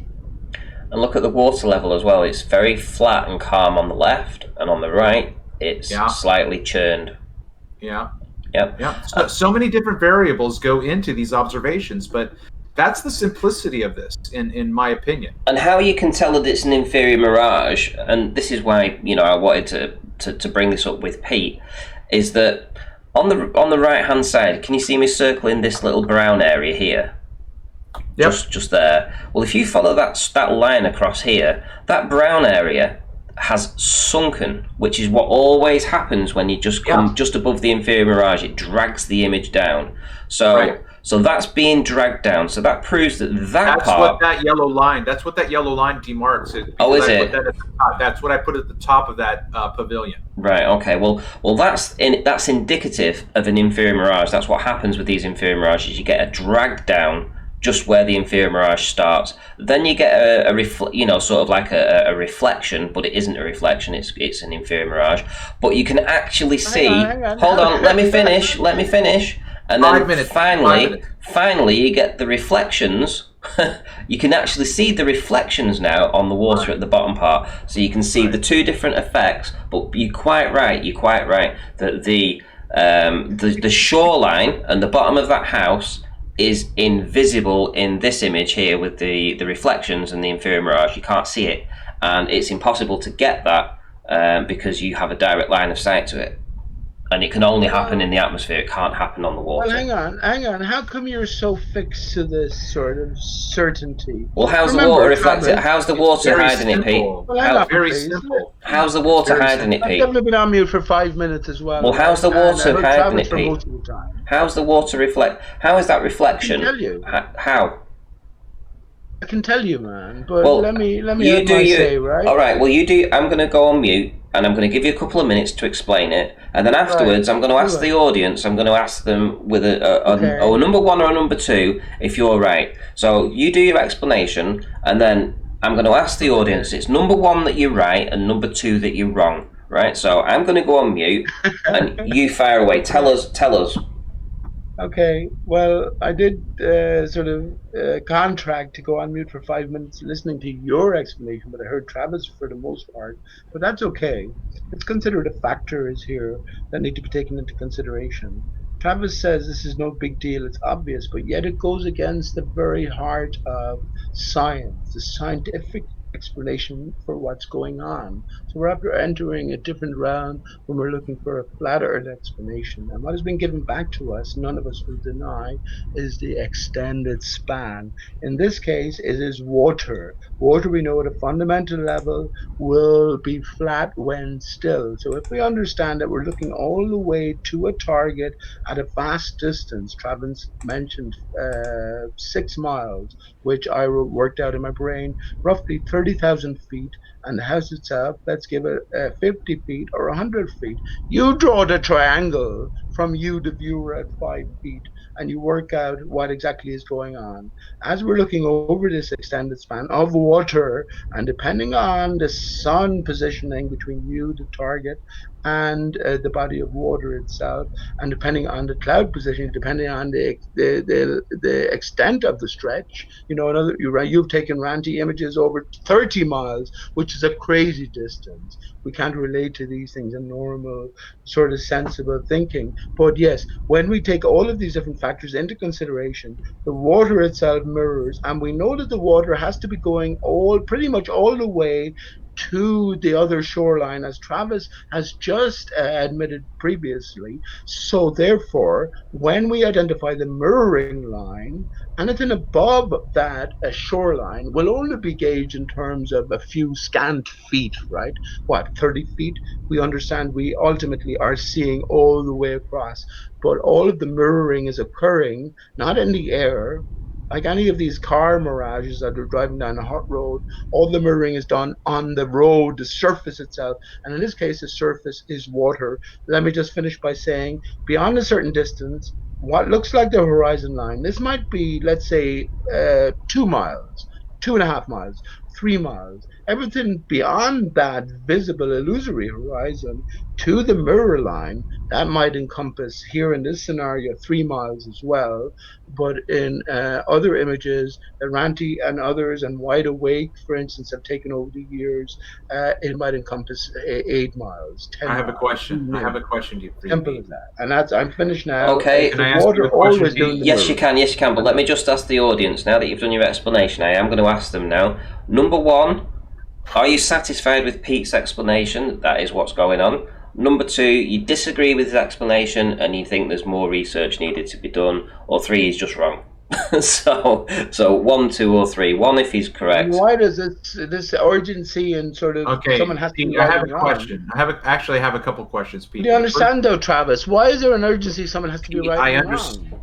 Okay, Pete. Because you I'm keep trying to telling have us that we're wrong, and we've done this research. We've done this research for years, Pete. We've done I thousands have and as well. thousands. Have you? Can you Yes, I show? have. Can you? You've done observations like this, Pete, for hours on I end and have watched. my eyes, man. I have Okay, my great. eyes, I have my Pete, I thoughts, just have and a question. I have the Pete, benefit of looking at settle, observations that you and settle Ranty down. have done and the Settle like. down. I have a friendly question. Yes, but hang on, I'm not your man. Why do you antagonist. doubt me? Okay, I have a question. Okay. Sure. My question is, why is there no mirrored image on the right? Right. First of all, in Discord here, it's quite blurry, the setting. So there's a definitive mirror image. Let me go to YouTube here. I So, think if there's no mirror image, then a few factors need to be taken into consideration as possible influencers, right? That's a relationship between the viewer, the sun, the body of water, and the target. Also, a big consideration is the distance involved. So, for instance, there might be a sort of a cloud layer 3 miles in, so that's not getting the same amount of sunlight and it's not as reflective as the rest, right? And also, another factor is the choppiness of the water. If you go down to your local river and notice when poor sort of viewing conditions, cloud layer, choppy water, there's no mirroring whatsoever. We can all mirror is a glass, right? A looking glass. Alice through the looking glass. And I know, Travis, I'd love to talk to you, but I don't like talking about this stuff. I left all the shit behind, in a sense. Alice through the looking glass. Alice in Wonderland. This is where there's a greater story told that applies to us all. And all this stuff is obvious. The calm water, the perfect sun positioning will set up a mirroring. And you decide yourself as the observer when is that perfect setup. That's all. You know, it's obvious. Okay, And so then, let me hang on. Let me just finish by saying, this is the new arena we're in here as flat earthers. We're the minimal. We're the few, right? So we're going against all of this is why the mirror water layer is so dangerous, right? Even though it's so fucking obvious, is because it goes against all of standard refraction explanations for what's going on when, here's the point, when anomalous examples or photographs are offered up by Ranti or Travis, which don't quite adhere to sort of the spherical polar model predictions sort of standards. You know what I mean? okay, So Pete. this is and let me just finally say, that's what I meant to say. That was a by the way. This is what I meant to say. As flat earthers, friends, the extended span has been given back to us. So over an ocean, even if it's rough enough in the locality, over the distance, as the horizon rises to eye level, those rough waves will blend into the smoothness. Right. And ultimately, it will all reflect. Okay, Pete. Right. So I'm done. I've got a question. Well, actually, let me. Can you see my new screen that I've brought? Okay. Can you see that I'm presenting? Yeah, that's better now. That's much better now. Yeah. That's much clearer. Well, it's after going up into a small. Right. Okay. Yeah, here you go. So what I'm going to do now is I'm going to put the two houses side by side. Right. Right. I'm going to put the two houses side by side so that you can see them. Right. Excellent. So now we're going to zoom in a little. Now, obviously, you've got the yellow lines there that are in the way, but we see all of the house here, Pete, and we see this bottom part here, which is let's call it the sandbank, right? So we're going to call this the sandbank. So there's the sandbank there. Right. There's the house, there's the windows and everything. Right. Now, on this left-hand image, we see a part of the window, but then it starts to just, everything got beneath that starts to go into that inferior mirage. So here's my question, right? Everything that I've just blocked off on this right-hand one, everything I've blocked off is above the water, right? Can you see? Everything that I've blocked off on the right is now above the water. So let me move that across here to this point, to this other control image with the inferior mirage. And I want you to tell me now why the water has blocked this part off here when the water doesn't go that high. The water does not go higher than this, right? It's not that the water is going high, Ranty. So how is it how is it distorting the image? How is the water distorting the image above? Yeah, but how is it doing that, Pete? I get your point. to understand, it's not the water is getting high. The water is going across. So if you look at the horizon line here, it's hardly what Rumpus and crew Hey, would what's up, call it, Rand? right? Which is a firm fixed horizon, which demarks where the Earth contours away from Hello. the sky or whatever is above that in White terms of Aryan position. terror, go on mute. I just want to tell Pete something, and then I'll go back to listening to the YouTube. Okay, if that's okay, all all right. Yeah, okay. Hey, Pete. Hi. Pete Shea. How you doing, man? Shut the fuck up. That wasn't nice. Well, let's hear his explanation. No, bro. You steal the show and you just ramble and ramble. I'm trying to hear Ranty and some of these other flat You were earthers. on the last time. Remember the guy who was on the last time, Ranty? Let's hear your explanation. I'll shut the fuck up. Let's hear your explanation. No, we don't need hearing another your explanation. explanation. Ranty's explanation is just fine. Yeah, Ranty's not offering any explanation. Ranty is giving explanation. He's giving examples. He's done a lot. I asked Ranty for an explanation. He gave it over to Travis. I don't know what their explanation is. Yeah, well, you should shut the really fuck up. Shut the fuck up. Who are you? Who is this? Little white Aryan terror. What's your You name, can man? just call me white Aryan terror. Are you a flat earther? Yeah. Right. What's going on here? I'll shut the fuck up. You tell me what's going on here over an extended span of water. Can you fix your mic, White Terror? Oh yeah, give me a minute or two. It sounds like you're in the laundry room, not a big deal. MG fucking pillbox 42. Tell me what's going on here over an extended span of water. He might, I'm not sure yet, he might be trolling. Go ahead. Pete, settle down. Okay, settle down, Pete. Ranty, all right. Okay, listen. Ranty has asked you a very simple question, and it exposes the thought process that I had, right? Okay, I've said this to you before. I'm going to say it again. When I started my observations, I believed the mirrored surface was the water. I had to change my interpretation because of the point that Ranty is bringing up to you. I believe you have a very difficult task ahead of you to explain. Right. Hold on. You have a very difficult task ahead of you to explain how water can mirror above the surface 15 feet in elevation and then 50 feet of distance, which is what that shoreline has. Have you done the orthogonal drawings, Travis? Pete, that would be your burden because you're claiming that the water can produce. You're claiming that the water cannot. Okay, Pete. Here we go. Yeah, go ahead. Go ahead, Right, Ranty. here we go. Here we go. No. Listen. Look at right. Here's another image. Right. This is one that I Who was haven't. that freak that came in? Never mind that. Answer this, Pete. So, I don't normally show all these different kinds of things, so I'm just going to show you this particular image. I better open it up with paint because I've got paint displaying. Right, well, so take hold your time on. opening it up. No, it's there. And be It's right there now. Horizontal lines. It's right there now, Pete. Take into consideration what Brandon Toy has found. Pete, listen to me. My observer height, my camera was. Listen to me, Pete. My camera was set to 3 feet. These people and this dog were 1 mile away, right? They were just 1 mile away. And can you see the reflection? Yes. What's causing the reflection, Pete? Right. This is all the sand. What? Okay. So let's be not so combative, right? We're looking for an explanation as to what's going on. Now, what is this sand horizon here? Is this an actual horizon? A horizon, it's 1 mile away, Pete. My camera's set to 3 feet. The people in the image, there was a boat. Right. There's a slipway looking back to what? Listen, let me finish, Pete. Towards Bisbam, and there was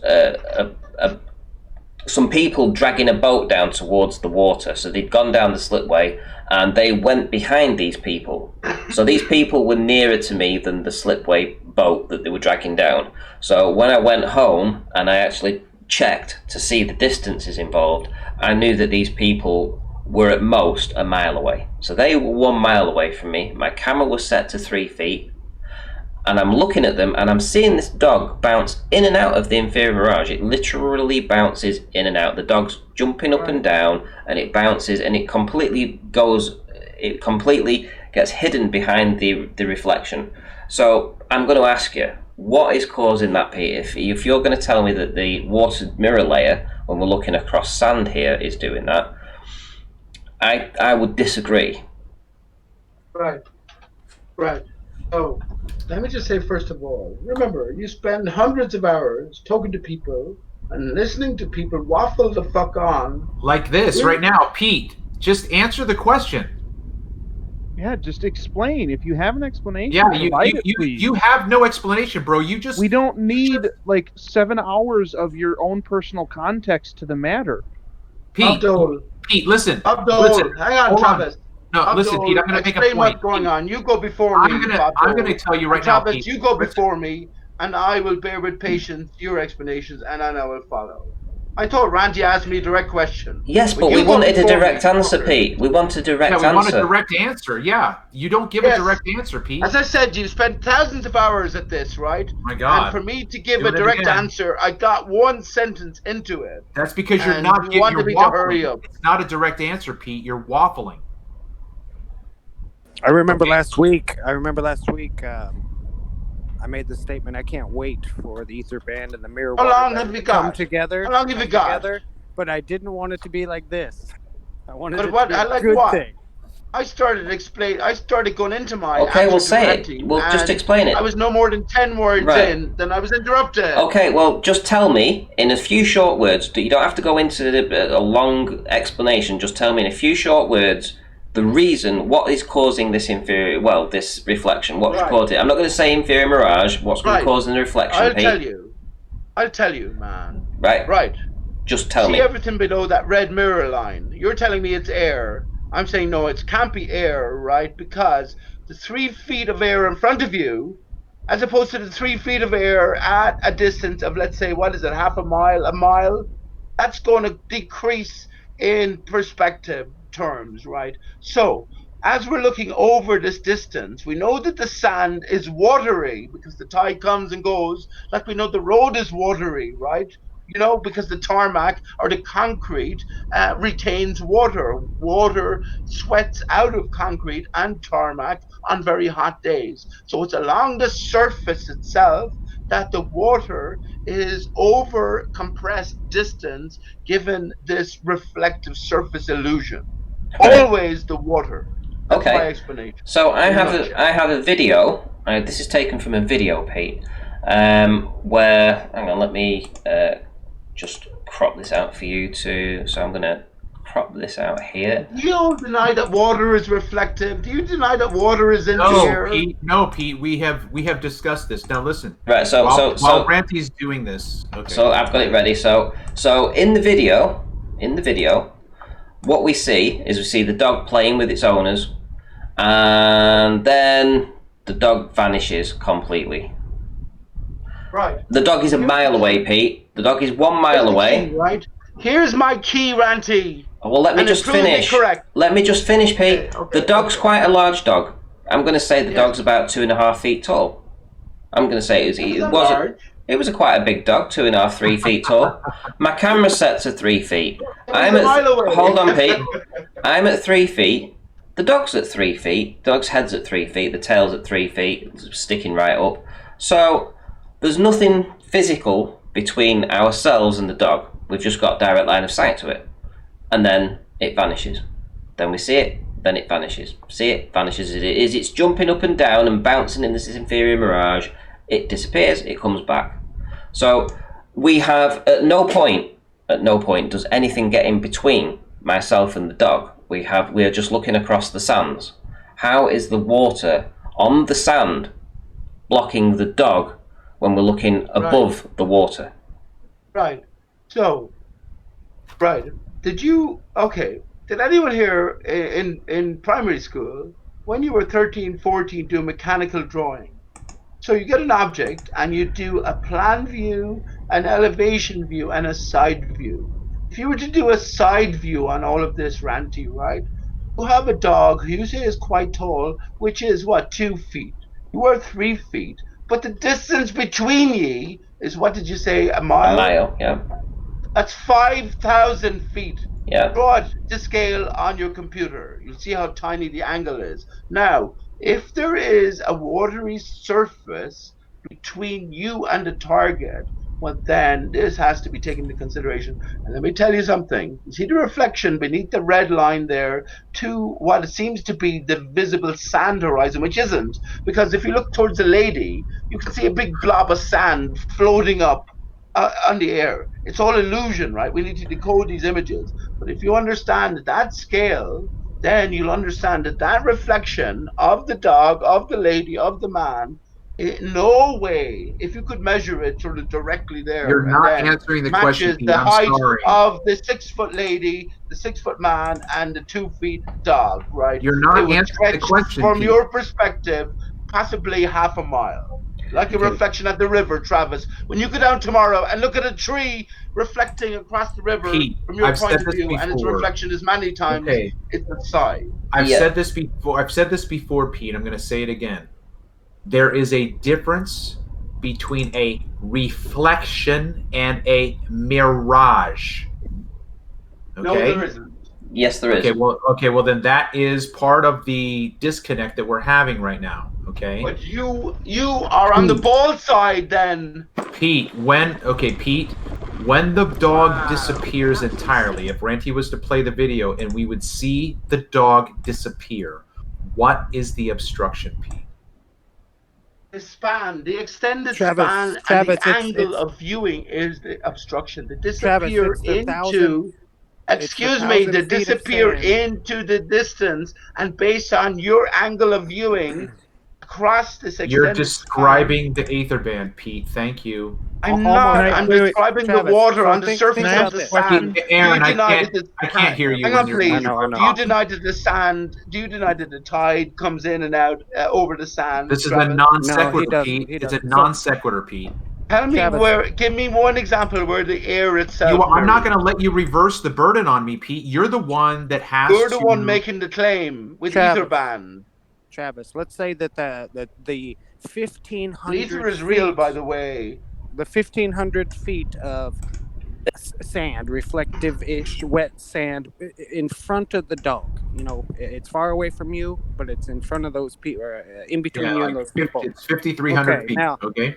Like Pete's saying, the angle is so shallow because you're only 5 foot tall. Yeah. And you're actually looking. It will accumulate. It will accumulate very far away. Now, wait. Now, that little tiny angle that you look down, and let's say the sand or water, the wet sand, does reflect your vision, just your vision up, okay, that's not gonna create a wall in front of those people. It's just that little bit in front of you where those people still exist behind that reflection. You can see them sticking up, right? But the dog can't. Who's that, Aaron? Right? Is it what? The dog can't what? Hang on. The dog can't be seen because hang on, Aaron. of that reflection. Hang on, Aaron. Hang on, Travis. Pete, hang on, please. Oh my God. Pete, hang on, Travis. Hang on, hang on, please. Hang on. Give me that fucking right, Dave. Because Travis has his own show. Ranty has his own show that they can talk for hours. Here I'm coming up with a revolutionary, simple explanation for things, and no fucker will listen. Travis. Okay, Pete. Dave, One sec, up, Pete. One sec, Pete. Come on. Right. Okay. So I want to hear Rakia now. Go ahead, Rakia. I tried to talk one time, and the dude goes nuts.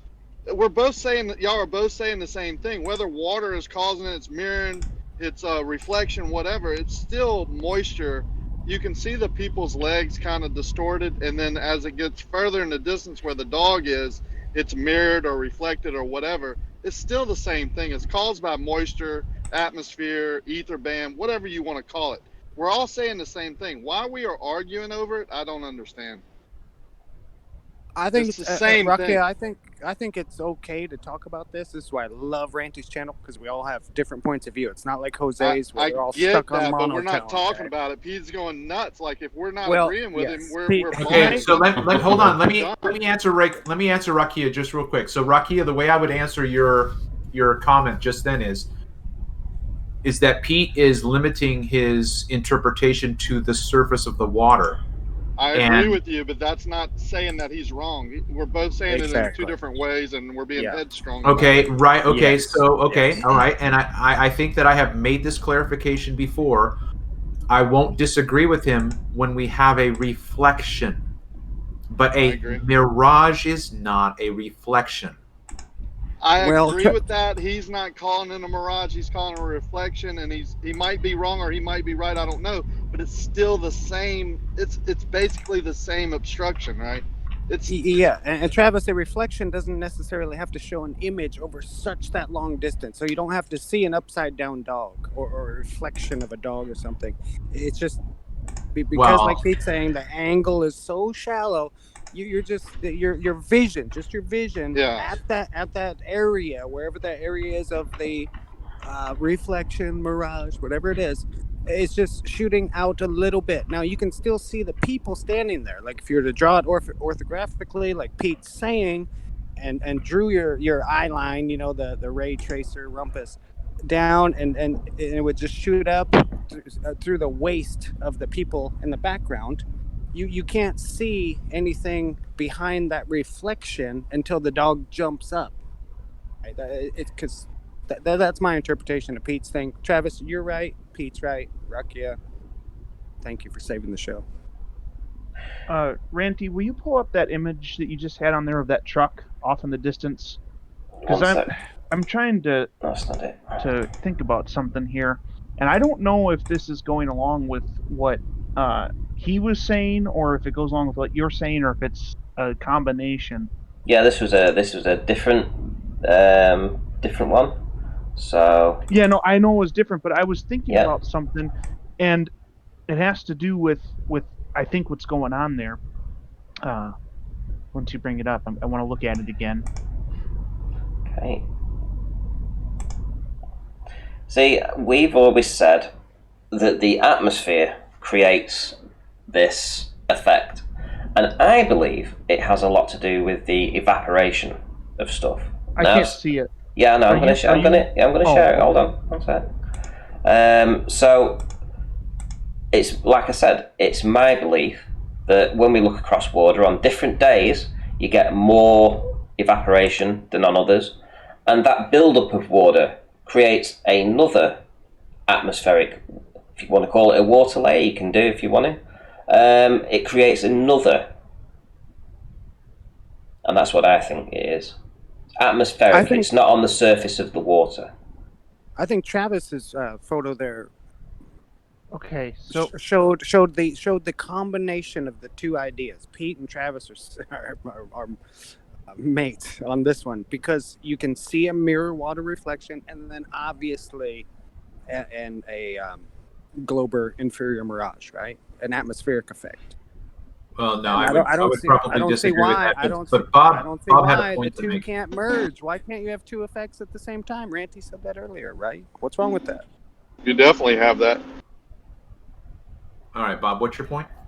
So he was talking. There's another dog. Actually, here's another dog bouncing in and out of the inferior mirage. Watch this dog down here. I'm just going to play it back so that people can concentrate on this, and you guys carry on talking. So he was talking about what was he saying? He was arguing that it's the surface of the water. It's not up above the water. His argument is that it's not a thing happening above the water, but it's the water itself. Okay. And what I'm wondering is it possible, because we've talked about angular resolution and this concept of a whole lot of things way far out having to be scrunched up because of the angle of our eye, and so we can't decipher the information individually. But if there's that much water outstretched beyond you, it does have to get scrunched up the same way other things do. Even though it's water, right, and it's reflecting things, it still has to scrunch for it to get all of that information into our eyes. So what if it actually is the water causing the reflection, but it's scrunched with everything else, and the reflection is overpowering anything in the air? So it is the water, but it's so far out that it's scrunched up with anything else that's also out there. Yeah, I hear you. But my question would be to you, Bob, when if Ranty had my image up on the left-hand side, the mirrored image goes all the way up into the middle of the porch area. Okay. How would you account, based on what you just said, and I understand what you're saying. I do. I understand. Okay. The thing that threw me for a loop that I had to reevaluate was if the water surface is the reflection, how does it extend that reflection 15 feet high into the air, 50 feet back above its own surface?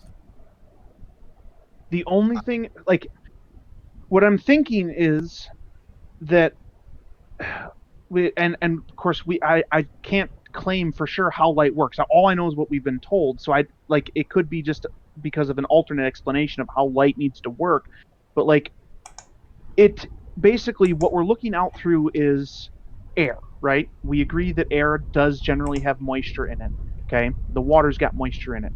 So whenever you're looking out across that distance, even though we're not seeing the air and seeing like what makes up the air is still there and is still technically information that has to hit our eye. So what you're seeing is not a reflection, just a flat out reflection on the water. It would be all of the air and water scrunched because it has to, from the angle, has to get into our eye, and somehow the reflection still works because of how light works. It's that much information of atmosphere and water being squished together. Atmosphere and water and light, right? So and Travis, hold on, just real quick. It's real quick, Aaron. How long do you think that reflection is in the left picture? How long do we think that is? Right. That if you watch any of my videos, that's the point that I bring up. That would be a part of our diagnostics on this. I have no idea. I don't think there's a way to tell, and that's why I agree with Travis being a band or a layer, because once that projection or mirroring gets into that band, it can be projected forward or backwards or whatever in that layer or band or whatever you want to call it. Yep. I'm not making a claim either way. I'm just wondering about it. Yeah, right. We are too. My response to you, somebody's got their mic open. My response to you, Bob, would be when you crossed the line and brought in light and the air, you left the surface of the water and went into the aether band. But aren't they both? Isn't the water that's way out there and the air both being like scrunched into the same section because of the angle of our eye? All of that information out there across the lake has to be taking up the same space according to our eye. Sweet Dodo. I don't think he's at his computer. Can you mute him for a little bit? Go on mute. So all of that information across the lake, including the air and the water, all of it has to fit into a small enough angle to hit our eye. So it's not actually rising up. It's just all of the air and everything has to be squished. Just like and Travis, let a couple people go because we know your question. So we have a couple different answers. I have a question. Wait. Back to you. Why can I even see the house at all if it's the atmosphere doing the blocking only? Right? How can I even see the house at all then? Right? Now that might sound stupid to you, but the way people will hear that is, if the atmosphere is causing the blockage or the refraction, that has to go into how come I can see the house at all? Right? That has to go into the angle of the observation, right? It's the same thing in terms of talking about. Okay, so look over to the right. Okay, this is where I was going to direct Bob's attention. Okay, Bob. Okay. So we have the same house, the same distance, the same elevation of my observation, right? But we don't have any reflective. Not the water's not even reflecting. We have nothing. Right. So it looks like it's windier on the right. So you're going to have movement of the air and the water. And that's part of the reason why I don't believe that the water can be the surface, because the water, when we see a mirrored reflection, the water is pretty placid. It's usually not disturbed. And if you do, hold on. Okay. And if you do have a disturb, go ahead, Pete. Hold on. If you do have a disruption, wow. If you do have a disruption in the water, it distorts the image, right? So you get waves and distortion of the image itself. But to go back to what Aaron brought up in terms of why are we able to see the house at all? There is a point at which our eyes, and even the limit of my camera, I cannot point to the rock that is on the shoreline next to the log. Can you see the log? No. Can you see the rock? No. Why not? The limit of your eye. So But that's I can see all the white dots and stuff. So you look at the right Okay, hold side. on. It does. Before It you looks move like away the from house that, is though. on the water. It looks like the house is already on the water. I mean, I have to zoom way in just to see if there's any shoreline there in that control image. But then your yellow line scrolls over to the left a little bit, and I see 3 white dots. I don't know what those are, but I can see them on the other side, on the left photo, right? If it's not having to do with the water at all, then why is the water being disturbed somehow seemingly connected with us not having a reflection anymore? Well, it's not. It's not. I mean, this is not, to yeah. be honest, right? go So on, let's say he went down and Travis went and he filmed on 10 separate days with this same condition of the water. It's highly likely that probably 8 or 9 of those times he would have an inferior mirage. But it just so happens that on Even this if the water particular was that day, choppy? yeah, absolutely. Okay, all right. Yeah. Hey, I'm not disagreeing And- with you guys. I'm trying to understand here because Sure. what he was saying sounds, at least once you get it in your head that it's trying to scrunch information, that's actually sounds kind of compelling that maybe it's the water reflection getting scrunched with everything else. But I guess Well, I guess Yeah. what Ranty could do possibly is just go through, just slide through the timeline on the video that I have. But Bob, that's a great point. So while you have 2 observations right here, the point that Ranty brought up is, and I can show you other observations where the water is very active, and the mirage starts at a certain point, the mirage starts at a certain point, and that was another part of my analyses in terms of thinking, okay, the disruption of the water is not a smooth surface here, and the answer that I was expecting Pete to give when I asked him why there is no reflection is he would have to leave the surface of the water and take it into the air, and I just felt like he just did not want to go in that direction, which to me doesn't it show. seems to me if you can show that the reflection or the mirage happens, whatever you're looking at there on the left side, if you can show that can also happen with the choppy water, then Sure. it can't involve the water because that's the what water's I'm saying. choppy, right? Can I That's bring what up- I'm saying. can I If bring up an Ranty wants to observation? pull up something else. Okay, so once yes, Ranty, real quick, Ranty, hold on, who's Ranty, talking? real quick, Yes, real okay, quick. right, okay, hold on. So on the right hand side, you see the yellow line, and over towards the right hand part of the photo, if you look just below the yellow line, you see, what is that, Travis? A boathouse, dockhouse, that red thing? Like a log. Can you hear me? I can see it over here on the right. It's what I pointed out. It's a picnic pavilion. Okay, that looks to be right on the water, right? No, it's about 60 feet it off the looks, shore. it looks to be, because I know Okay. you're very far away, but it looks to be right in the photo, right? Okay. It doesn't look like it is to me. But now I can see that over in the left-hand side too, where Pete is saying that's where the water is going right up to that imaginary line, the horizon line, the water line, the shore line, right? How come I can still see that boathouse? You It's kind of feel me? It's above the angle of resolution. It's higher. I have It's lower than the house. Okay, okay, hold on, just real quick. Okay, so Aaron, if you go back over to the right, you can see a strip underneath the red. You see that strip underneath the red? Yep. Okay, that's the shoreline. Can you show me the shoreline on the left image, please? That's you cannot see that due to the reflection on the water, is what Pete is saying, and I would also. I don't want it. Okay, but again. But there's no inferior mirage hiding that whole boathouse. Right? Okay, again, I do not understand how this is a disconnect in your brain. How can you have a reflection off of a physical surface when the physical surface does not go that high or far? It's clearly going, even in your right-hand side, the water's going right to the base of that boathouse thing. Okay, let's change that. Let's try a different image. Let's try a different image. Right. So this is my own image. The exact same position, the exact same day, exact same observer height, exact same height of the tide. Everything with just 2 separate days and 2 separate observations. One, the bottom image where we see just beautiful shore to shore, including a truck on the shoreline way down here that you can see. I've been to this location and I have filmed Blackpool from this spot here. Actually down here, you come down this part here and you got some rocks at the bottom, and I've actually filmed Blackpool from down here right at the shoreline, so I know I'm seeing shore to shore here. The top image, completely different. The top image has an inferior mirage.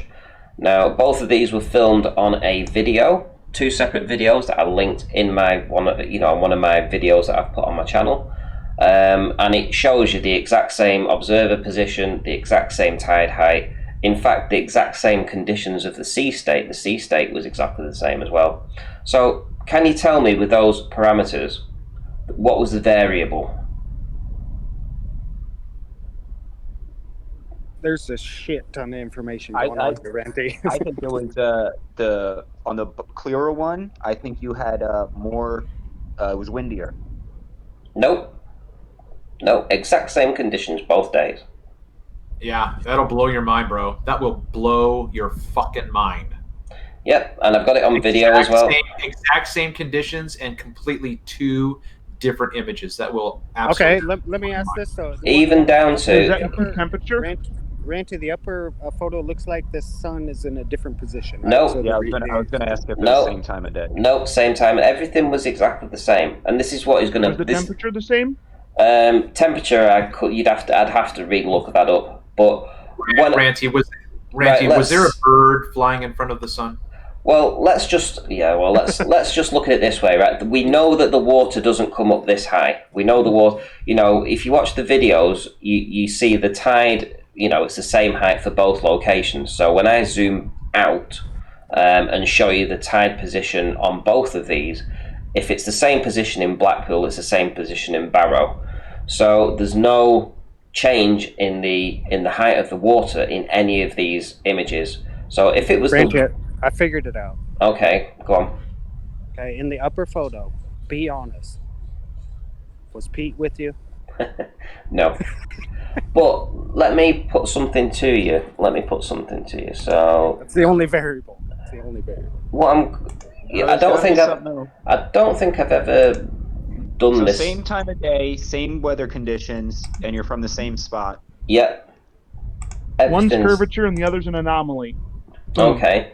So it's my position. All your settings were the same? Everything was the same. Everything identical. Nothing changed. Just a day with an inferior mirage and a day where we just saw shore to shore.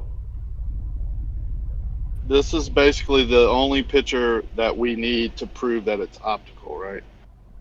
And this is what possibly showed me that it was optics, or the atmosphere and whatever. When I took pictures like this, when you see it for yourself and you can't explain it to yourself, then right? Then for sure. Yeah, if you can't wiggle out of it, yeah. So right, you can't wiggle out of your own thought of what it should be, or yeah, that's what I'm trying to say in terms of where I was. I started out like Pete, and I had to abandon that mindset. Well, may I add something? Yeah, sure. Hello. Yeah, I remember the sun reflection on the ocean that you showed the other day, and you said it disappeared at a certain point. So when you look at the reflection from the water, it starts from the object until your feet. It doesn't cut off at a certain point. So that's water reflection. Yeah, okay, fair enough, yeah. So going back to this is what I think is happening. It might be different to what Travis thinks, but it's my own personal theory. That is that on different days we have different amounts of evaporation. So some days it will be stronger, other days it won't be quite as strong. Now, I've filmed this same spot dozens of times, and I've seen it with a different shape and size of an inferior mirage. Sometimes the inferior mirage, instead of it starting way up here, starts, let's say, here. So you see an awful lot more, but you get a thinner inferior mirage, not as fat as this. So that tells me that there's something between ourselves and that, something that's happening in the atmosphere that's changing these observations, and I suspect that it's the evaporation from the water that creates because you don't see water in the atmosphere, but if the particulates, and they're just thousands and thousands of them as you're looking through them, I suspect, now I'm just going to draw this sort of like this line in here, so imagine this is all little water particulates blocking your path that are evaporating from the ocean. Ranty, while you're doing that, do you want to keep Pete Shea on mute? No, I did unmute him, but he was talking in the background, so I had to mute him again. Okay. So I'll take him off in a sec. But this would it would bring in both. It would bring in the idea that there's a reflection being caused by water, but the reflection being caused by water is in the atmosphere because it's the particulates that add up to a greater amount of water in the air that's creating this, what you could also call a secondary mirrored water layer above the water. But it isn't. What's the distance, Randy? What's the distance there? I think it's around about 14 miles. So here's the question that I have right now based on, I'm sorry, Aaron, just real quick. Here's the question that I have based on this. If someone is going to say that the inset that you have there, if they're going to say that is an inferior mirage, and that inferior mirage is created by the surface of the water. Again, the question becomes, to the left of that image and to the right of that image, you have a disruption in the image. What is creating that disruption? Why do you not have a full extension of land to the left and the right? Yeah, exactly. I have a better question. How come I can see that truck at all in the lower image? Exactly. You shouldn't be able to. Exactly. Okay, so you can see a house here as well. There's a house down here. What is it? Do you guys? I don't know if you know, but if you know, what is it that makes him so seemingly staunchly against the concept that you're putting forth, as opposed to his? What is it that's making him seem to act like it can't be what you're saying? Why does it matter so much? I don't know. That's the kindest answer is I don't know. I don't know. Okay. But I do believe that you get reflections off water. It's very obvious that you get them, but you only get them under very, very, very narrow conditions. With very little wind, and there's no sea state, there's no water movement, there's no energy being put into the water in that case, and the sun has to be in a certain direction as well, as for the most part. So you will get a reflection in those. But majority of times, you go down to the beach, everywhere you look through your telescope or your camera or whatever, you will see this inferior mirage all over. And, that isn't the typical conditions that you'll get for a reflection. A reflection has to be a certain condition. And I just think it makes more sense. It brings in the two ideas that you've got an atmospheric blockage that causes things to disappear. And obviously this would incorporate, especially over water, and we know that what forms clouds, what makes the water, what makes rain, what feeds the crops, what gives the crops something to drink. Well, it's because the water evaporated from the oceans. Well, it evaporates at different rates at different times of the year.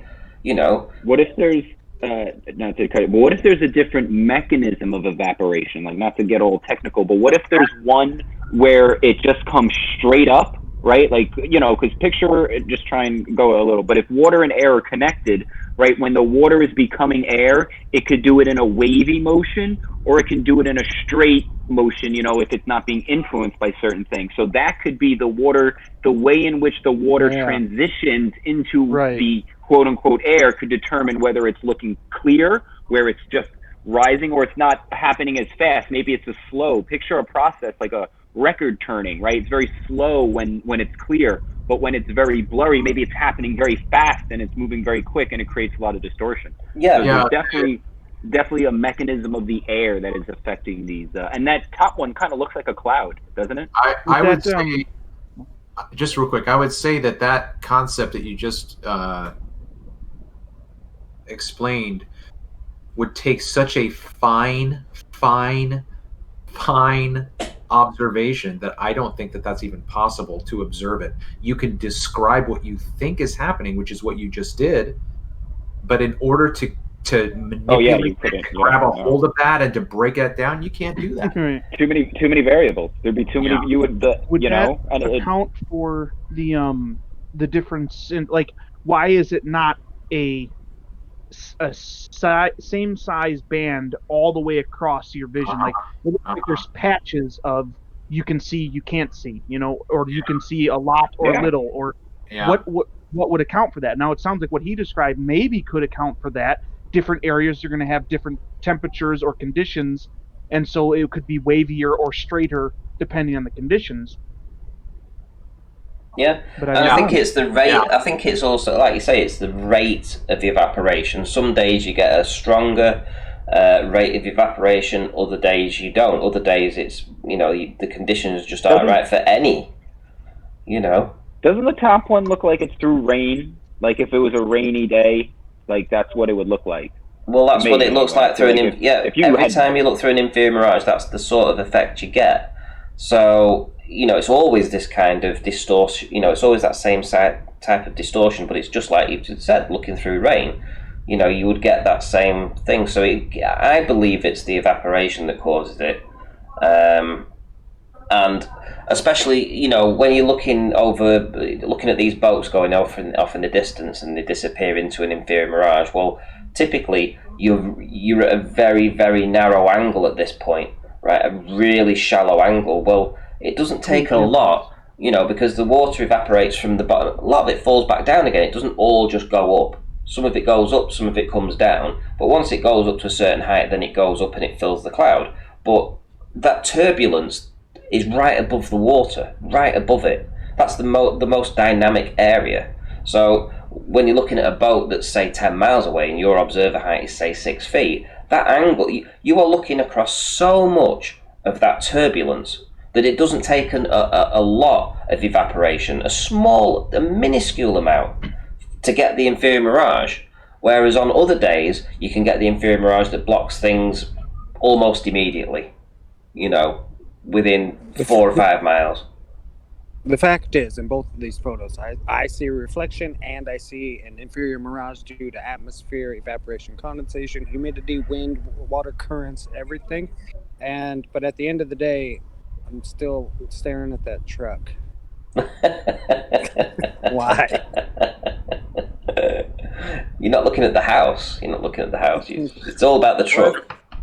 The house is. The house. Look at the houses over here. Yeah, look. Okay. House.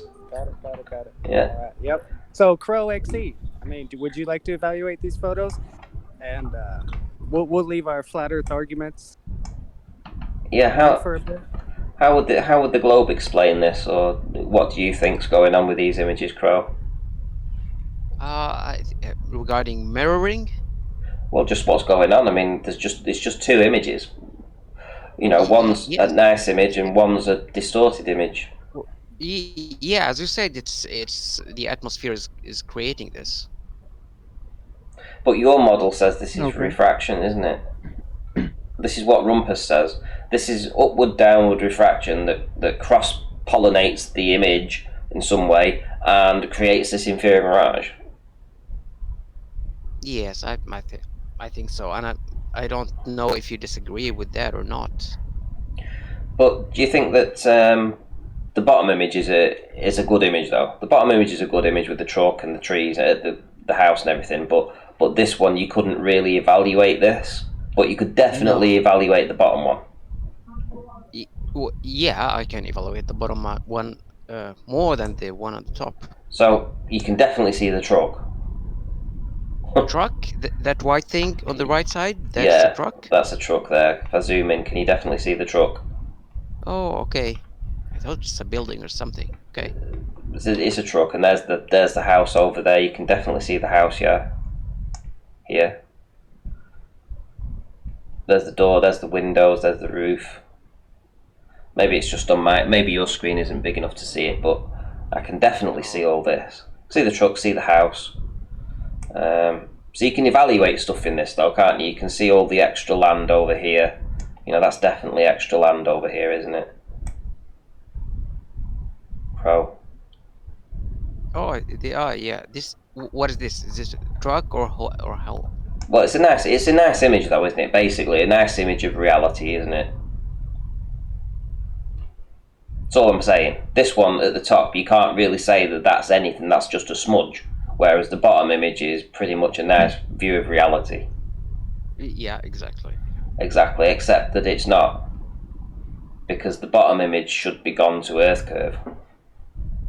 Well, that's another thing. Yeah. See, if I put this line in here, and then I drag it down to there. Funnily enough, what do you know? And this is calculated. Just about there is where Earth curve should be. So this image shouldn't really exist.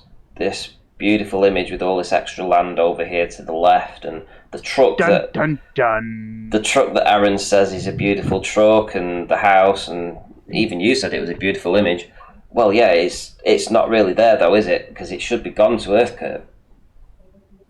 But you're not showing the image that is not showing the house and the truck. No, that's the one at the top.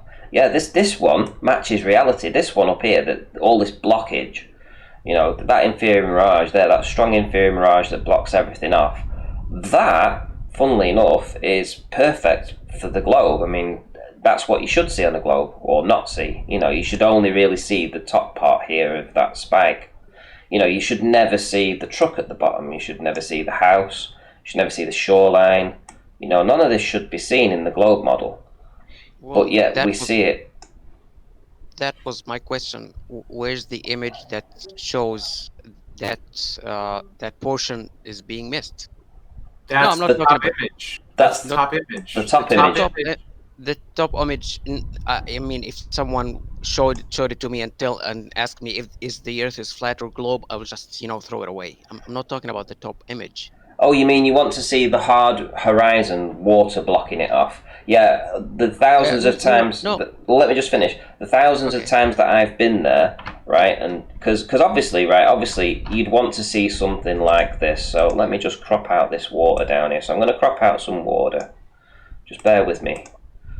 Right. So let's go back here.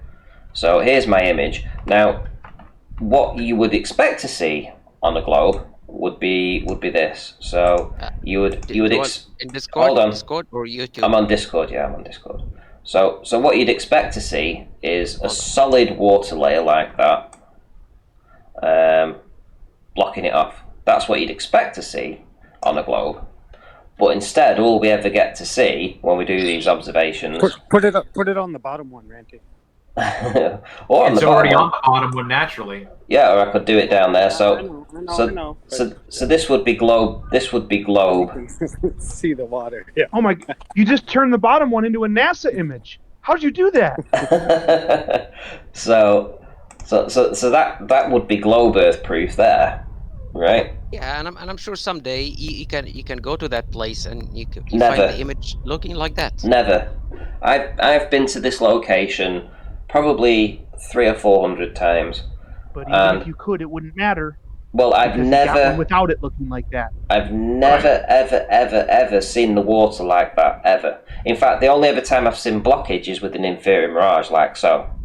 That's the only time. That the world changes from flat to spherical, every so often. Unless that's your argument, it doesn't matter if you can find it a different way on another day. He found it like this on any day. Right. Well, this one is not always like that. Sometimes it appears, sometimes it's. Is your argument that the Earth is only sometimes a sphere? Ranty, you better take that bottom photo off. This is your word, not mine. Okay, that's what I'm saying. That would have to be your argument for it to matter. I'm not arguing that. I'm discrediting the image that doesn't show blockage because there's some images for the same place show blockage. What I'm saying but they don't show a physical water. That's what I'm telling you. It doesn't show a physical water blockage. That's what I'm saying. Randy, get rid of that bottom image quick because somebody's gonna screen share it and say you're proving the globe again. Yeah, that's fine. Listen. Going back to your real quick, Ranty. Real quick, Ranty. Whenever you get a chance, I just have to show you some screenshots. You got this wacky toad person who's making like child sex accusations in your channel. You might want to get rid of him. I have to watch you on YouTube because. Yeah, you might want to get rid of this guy. you might want to get rid of this guy, Ranty. I got some screenshots for you. Well, hold on. This is on your server. Well, hold. Oh, Look at server. your server. Right, hold on then. I'll have Thank you. I'll have a look when the show's done. So I sent you a look into- PM. I got Okay. a PM for you. Okay, so Very going good, back, thank you. going back to this, It's the MG Pillbug police. going back to this, Crow. I've never ever seen the water cover up the distant land like so. In fact, the only other time that I've encountered blockage and not been able to see the land to the left or the truck or the house or anything like that, the only time I've ever seen that is with this inferior mirage like so. Right, that's the only You time. have not been able to encompass the span. Oh, come on, Just Pete. dismiss the top image right away. Yeah, but this is what I see 8 times out of 10, 9 times out of 10 that I go down to film here. I see this, the top image. This is what I see. I don't, on a regular basis. on a regular basis. That is my reality. That is 90% is this top image is what we see. And then on the days that we actually get on observations where we can actually see things, like so, we can actually make things out and see the truck and everything, you know, they're discredited. This is discredited as being not reality. This bottom image is not reality. This bottom image cannot exist on a globe. It has to be being loomed up by refraction. So, you know, you've got to ask yourself, is the nice image that we see 1 in every 10 times reality, or is the top image that has this inferior mirage in, is that reality, although we never actually encounter a physical hard water layer that we see this. We never see it with a hard physical water layer like that. We only ever see it with an inferior mirage. Because we have limited vision, right? As flat data will tell you, Ranty. And Crow. especially once the extended span is given back to us, which Crow will deny us, right? So Crow, you know, in summary, you're going to stick to the globe rhetoric and disregard what I've just told you. I mean, if that's what, listen, as I said, the top image, I cannot analyze it and then tell you, yes, this proves a globe. I said I dismissed the top image, correct? Okay, so that's fine.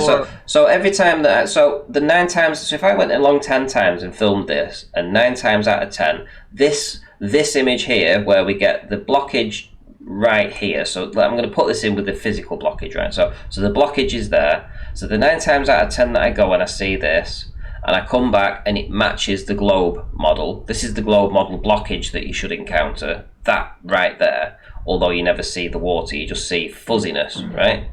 And then the 1 time in 10 that I go, I see shore to shore like this, which doesn't match the globe model, right? But we actually see a defined hard horizon then.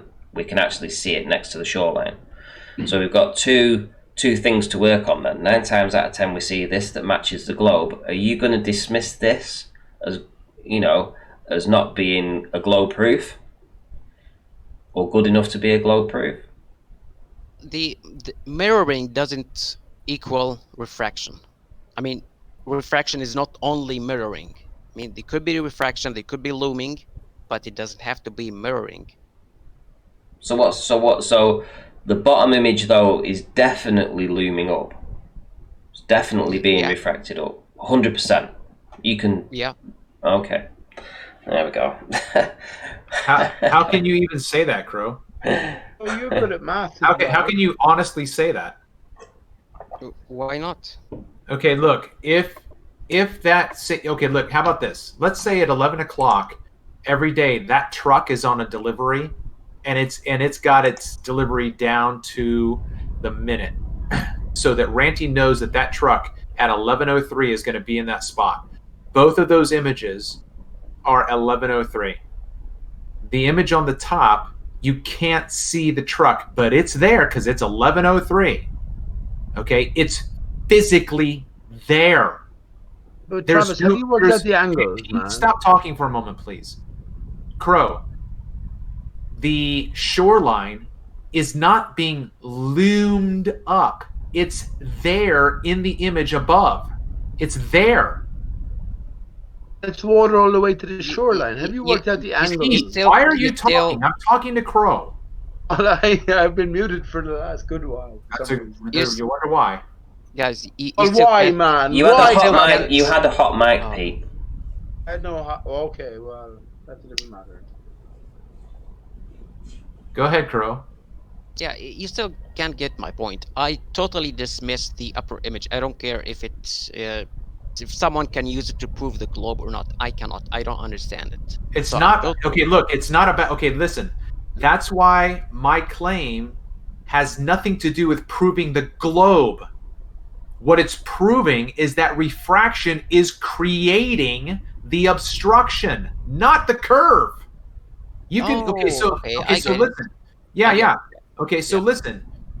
If you want to paint me a baller, go ahead. Okay, because you can still hold on to your ball if you want to. My point is, when you have refraction like that on the top image, that refraction is doing two things.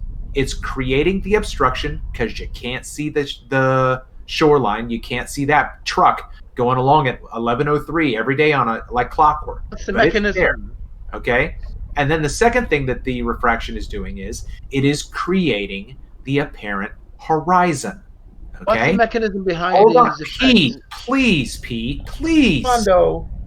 I'm talking to Crow. Okay. Okay. Let me Hold save on, you just some real time. quick. Just hold on, just I'll real quick. save you Crow. time. Okay. I didn't hear what you said. What did you say? I It's, said I'm it's going to okay with Crow save you time. time. I'll give you three options why I don't see that truck. The Okay. first option. Hold on, just real quick. Okay. If we were to show an image like the one on top on its own and ask a baller what's creating that horizon, I would bet you a lot of money every single time he would say it's Earth curve. Well, okay. So let me share Where's that going, man? my three Where's options. that going? So Come on. let him share his screen, but I just want to make it clear to my audience at least that this is where me and Travis disagree. We both agree that it's an atmospheric blockage, but Travis believes it happens due to refraction.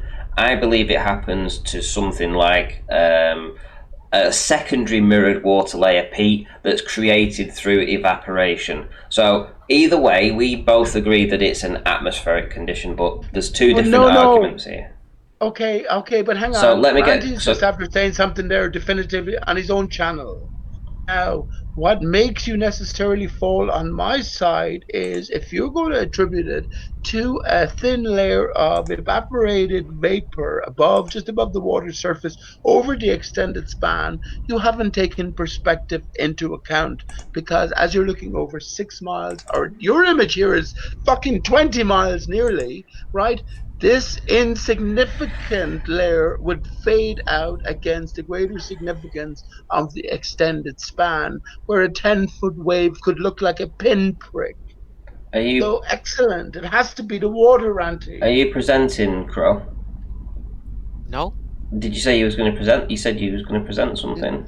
No, I said Has to be. I wanted to give three options for why I wouldn't see that truck in three different cases. Okay, First well, case, go ahead. yeah, it could sometimes it's earth curvature, sometimes it's mirroring, sometimes it's refraction. So refraction raise the water and make it block the truck. How That's my would you The understanding. know? crow could Right. go 3 ways. Yeah. So the question becomes, Crow, when you take the same observation from the same location, same viewer height, same distance, and you have disparate observations, when is one of your three variables the cause? This is where Brandon Well, Toy comes into it, Travis. I can exclude earth curvature if I'm high enough, and that would leave me with mirroring and some kind of refraction. Those would be the two competitor. Why would you not? Okay, why would you Excellent. not consider mirroring and refraction at a lower observation? At what?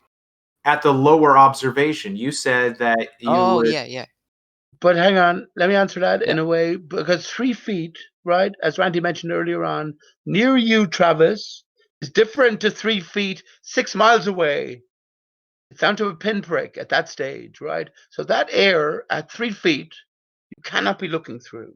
It converges to a point, simple and clear. The water, the extended span given back to us, an ever compressing distance with that extended span. And remember, first of all of these things create an artificial horizon. It only allows us to see, right? But we've given the new eyes to see away from the spinning ball Earth. And yeah, this is where the water over that extended span accumulates to our perspective and actually is responsible for the mirroring every time in the water here, on roads, and in desert images. Simple as that. Always the water. Excellent. On the surface as well. I agree, So- Pete. Okay, so Who said they agree? I've only been talking about this since 2016, so thanks for that. Well, let me just shout out. Hold on, one sec. Phase one, yeah, I agree, Pete. That's Aaron. That's Aaron. So, of course it's Aaron. So let me shout out Excellent, Cleary. that's the Hold on. Let me shout out Cleary for his super chat. He says, "Shout out to his ether bandiness." Everybody drink. Cheers for the super chat there, Hey, Cleary. Ranty, Rumpus says, right? Rumpus says, and Rumpus has to be taken in this flat Earth arena. Remember, because we're beyond science, that no one else on Earth is talking about the mirrored water layer as I talk about it. No one else on Earth. So if it is true, well, what do you reckon? Nobel Prizes? How about a GoFundMe for a P.J. Dodo, Aristarchus, and Nobel Prize? Impossible future, anyway. Who knows, Pete? You could I have think what you they'll could have a probably go for statue. instead is an attempt to hang you, but that's they don't take kindly to people going against science. Maybe you've noticed. Well, there's a Quote, greater unquote, story science. here, right? I have faith again, Bob, in the creator, right? There's a greater coherent to everything. So Pete, yeah. Pete, most wanted, right? Somebody asked me before what I thought, our plane was, or what have you. I obviously don't know how far it expands, but if I was to guess, probably quite far.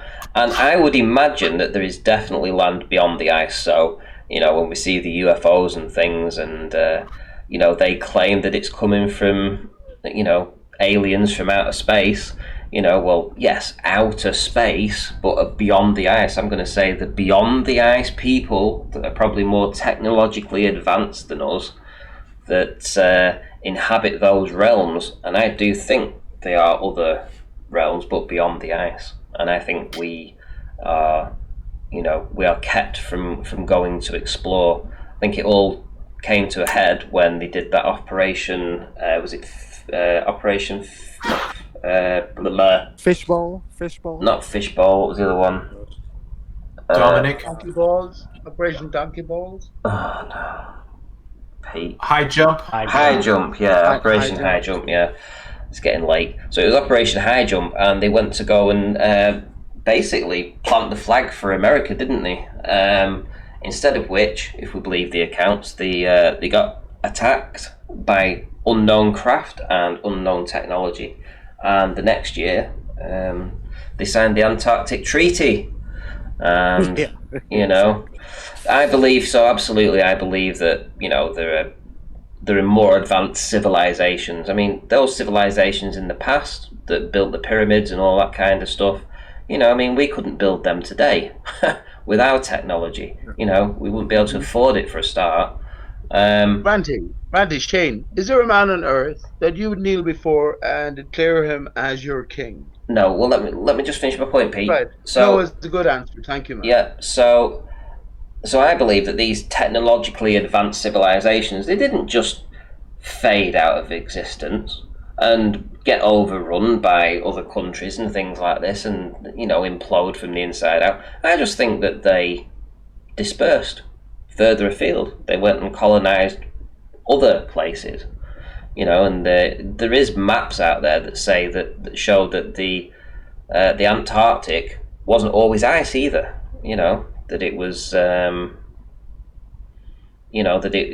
there was land that you could cross over. So it's quite possible that they used that to go and explore. So did Ranty say that we can't build the? Yeah, I mean, right now. So if you how foolish that is. We have. How is it? So when have you got? Okay, so if build. Okay, so let me finish. So, have you ever... Right, here where we live, right, we had a roundabout that was being renovated. It took them No, I don't care about your roundabout. Let me finish my point. Very rude. It is being very rude. It took them 7 months. Who the hell is this? Because I'm going to have to mute you if you keep interrupting. Who was Your that? local council member. Who is it? White Aryan Terror. Right. I've got you ready to mute you in case you interrupt me again. That's the guy who came in and told me to shut up. Stupid as fuck. Right. So. Stupid. So, if they wanted to build a pyramid, let's say, in the UK, right, fuck off, you muted. Right, so if they wanted to build a pyramid here in the UK right now, they wouldn't be able to do it. I mean, just to transport all that material, to get the people to actually do it, it's never going to happen. It's never going to happen. You've been smoking the weed tonight, Randy. Who, me? No, why? You're just sort of going from pyramids to merged water layer to... Ranty, you did jump off a little bit, but I like where you're going. So, but yes, I recognize that too. I was like, I'll tell you what it is. Tell you what it is. I've been taking my meds, and and these painkillers are pretty cool actually, because they give you like a... Well, tell us about Lumberjack then, Ranty. Because the Lumberjack. There's a guy in the chat with the screen name Lumberjack, and I confronted him in a sense, going, well, Ranty tells an open story about Lumberjack and imaginary friends, and he didn't know about it. So maybe if he's in chat, why would you address Lumberjack? He's a nice guy. Yeah, but I'm saying that Randy has a story about the Lumberjack and an imaginary friend, or not an imaginary, a real sort of imaginary friend, and the past. And I asked him in the chat, was that the inspiration for his name? And he said no, he didn't know anything about it. So he'd love to hear it sometime. Let's get back on pyramids. That'd be great. That'd be great. Thank you. Pyramids. Radiohead have the song "The Pyramid." I posted earlier in chat. If you don't know about it, I don't check chat while I'm listening. I just listen to you, Pete. I don't check chats. Well, go and listen to Radiohead's "The Pyramid" song. And moon full of stars and astral cars. How can the moon be full of stars? Hey, Milky Pete. Way on the moon, right? Reflective sky. So, Pete, since you contribute, I'm sorry, Randy, go ahead. No, you carry on, Pillbox. Go on.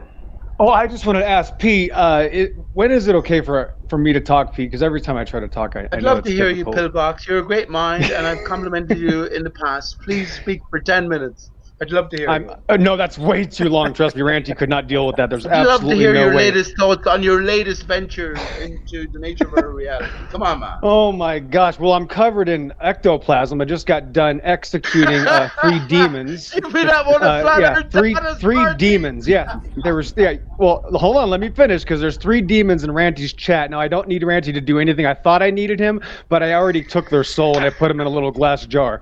So we're all good to go, Ranty. I don't need you to take any further action on the perverted. Pete just can't help himself. But Ranty, I'm really shocked and impressed that I had no idea you gave that camera. Hold on. Pete, put yourself on mute for just 2 minutes. I promise I'll be quick. But Ranty, you gave Arwen that camera. Yeah. I can't believe you don't remember it. that? Yeah. Yeah, I had no idea. I've been a photographer for 30 years. My dad bought me my first video camera. That shows the heart. That shows Ranty's heart. Oh, I know. Hold on. Arwen was like the least deserving dude of that camera. He was the least deserving dude. I mean, I know we're all sinners. Of Ranty, within the community, to give it to someone within the community, like Pete said earlier, Ranty's been on, Arwen's been on the show for a long freaking time, and possibly let's get him out of his apartment, his bedroom. But he obviously listen, Ranty, that was a bold move, and I'm impressed because I don't see a lot of actions like that around here. So not only do you receive, but you give, and that's very rare. I don't really expect to hold anybody to any standards, Ranty. I think everybody's confused. It seems that people want the battle to go on. Would you admit, Ranty, that we don't want this conversation to end? I want the conversation to end. Of course I do. I don't want to be doing this. You're telling. No, really? I don't want to be doing this in 5 years. I've said this since I started the show. I said, in fact, it must probably down to 4 years now. I said, I genuinely do not want to be here debating this in 5 years' time. Because, wow, you know, so we need a conclusion. I want movement on this. I want things okay. to progress. I'm not interested in the stalemate. I want answers. Okay, well, I got bad news for you. That will never happen because it's never been about evidence. So how do you feel now? Hey, Ranty, I got dibs on your drone on the giveaway. Just now, hold on. Now, Ranty, I just want to tell you that, I'll make this real quick, but it's never been about evidence anyway. You know, there was people thousands of years ago that saw the miracles of God. They still built a golden calf. And that's what we're dealing with now. We're dealing with psychopathic religious zealots that were raised to believe that TV is reality, and they ended up growing up and accepting that to justify their lifestyles. So it's never been about evidence. And others don't. Well, that's correct. I believe that, you know, I won't be in this arena in 5 years. That's not my Fair plan. enough. That's a long time. Yeah, right, that's not that my would be plan. 10 years total. Because in 2015, April 5th, when somebody said the word flat Earth to me, I thought that was stupid, and I looked at my own photography and I said, "Oh shit, I was stupid." Yeah. So it turns out that this Earth is not a magical ball in space. But Ranty, what would you think? What would end it for you, though? What could possibly end this discussion? What would you require? A ticket to the moon. So something that's not possible is what you need. Well, no, you just said... no, but they say it's possible, right? Yeah, you just said what would... There's no such thing. Well... There's no such thing, though. For real, Ranty, what would it... it's possible. Why would we listen to they? We're talking about a bunch of literal atheists hiding from God. That's all. Why would we care what they say? Well, hang on. You've just asked me a question, and I've given you my answer, which is, you know, what would send me back to the globe? Send me to the moon. If you send me to the moon, I'll go back to the globe. Wait a minute. So you want to become a glober? No, I'm saying you asked me what would convince me to go back to the globe. No, I said what would end this. No, what you said you're going to end this. No. We're talking about reality here. What would convince you that this is over? Is what I mean, in the right direction of reality. I'm already convinced that it's flat. I just want to be able to prove things better than we already have, which is why I've spent so long on optics. You know what I mean? I was told for years, stop looking into optics, look into other things. People harassed me for this endlessly. You're not advancing anything if you just stick it on one subject. But I disagree, because I believe that the work I've done on optics has definitely moved things along. Because if I'd just done it for a couple of months and then moved on to something else, you know, we'd be lesser for it. You know, So, you know, I mean, what can convince us more? I mean, just more research. Well, watch this, Ranty. I just want to say this, though, real quick, Ranty, is that here's how crazy this is, and I've been here since basically the beginning, that the globers, these atheist globers, don't even have a claim. They admit that it seems and tests and looks flat and motionless. They don't even have a claim otherwise. It's a literal spiritual psychosis that they're trapped in. They don't even have a claim of experiencing a globe Earth in reality. Isn't that crazy that we're still allowing them to talk to us about this when they admit they don't have a claim? Isn't that crazy? Well, you might think it is, but you know, I don't want to turn this into a place where we can't discuss it with globers, because I want them to come in. Well, that's my point. If I were to say name one glober that has an actual claim of observing Earth curve or adjusting for motion of the Earth, who is it? Who has the claim? Well, at least here you'd be able to show it. So I'm not being funny, but if you go to some of the other channels, you would get to present something for 30 seconds and then be shut off. At least here, if they had a claim of an Earth curve, they could present it and we'd explore it and figure it out. But, you know, I mean, that's what it's all about, in my opinion, is giving people the option to try and provide their best evidence, see it get knocked down, and then the audience sees it gets knocked down again. And once they see this repeated over and over and over, they suddenly realise, hey, yeah, okay, well, the globers don't provide anything, even though they claim they do. Correct. Now, Ranty, I want to give you a big secret most people don't know about, even flat earthers, and that is that the globe argument isn't about the shape of the Earth. We already know that. It's actually completely something entirely different. It's actually to protect their evolution religion, which of course is dependent on magical balls evolving and magical virgin nothing. That's what this is about. It's about evolution. And that's what the heliocentric religion is. Even in my textbooks, my college textbooks admit this. At the beginning of my evolution textbook, 2009 Futayama, it describes not biological evolution, but the gathering of materials in magical space because of supernovas and magical explosions creating balls. So this entire time, we haven't realized we've let them pull the wool over our eyes. They're hiding from their own religion to argue about something else because it's the shield of their real religion, which is evolution, which they also have no claim for. Find me one atheist right now that could even understand what evolution is, and I'll show you a miracle. Yeah, I agree. I mean, I wouldn't disagree with you on that at all. You know, I mean, that's that's blatantly obvious what they're doing it for. Amen. And not to mention, just to prove that, when we look into their solar system and we talk about gas with no container or whatever, and then they say, yeah, well, gas will expand into space, right? It'll expand. Then look at every planet outside of Mars is a gas, right? And you ask them, how did that form into a ball? If you just told me, if I release gas from the Earth and it fucks off into space, right, because it's an open system, how the hell did a gas giant form, right? They can't answer. They don't want to answer, but they'll defend it to the day. You can see it, right? Look at your telescope. You can see this shit, right? Right. Do you know what that means, Space? It means that this belief system destroys their ability to think. They don't even have the ability to think. They have the ability to be told what to believe. I played a video at the start of the show. That there was 3 videos at the start of the show that I played that were in the last 24 hours from Globe Earthers, and the third one, the one that went on for like 10 minutes, kept breaking it into little segments.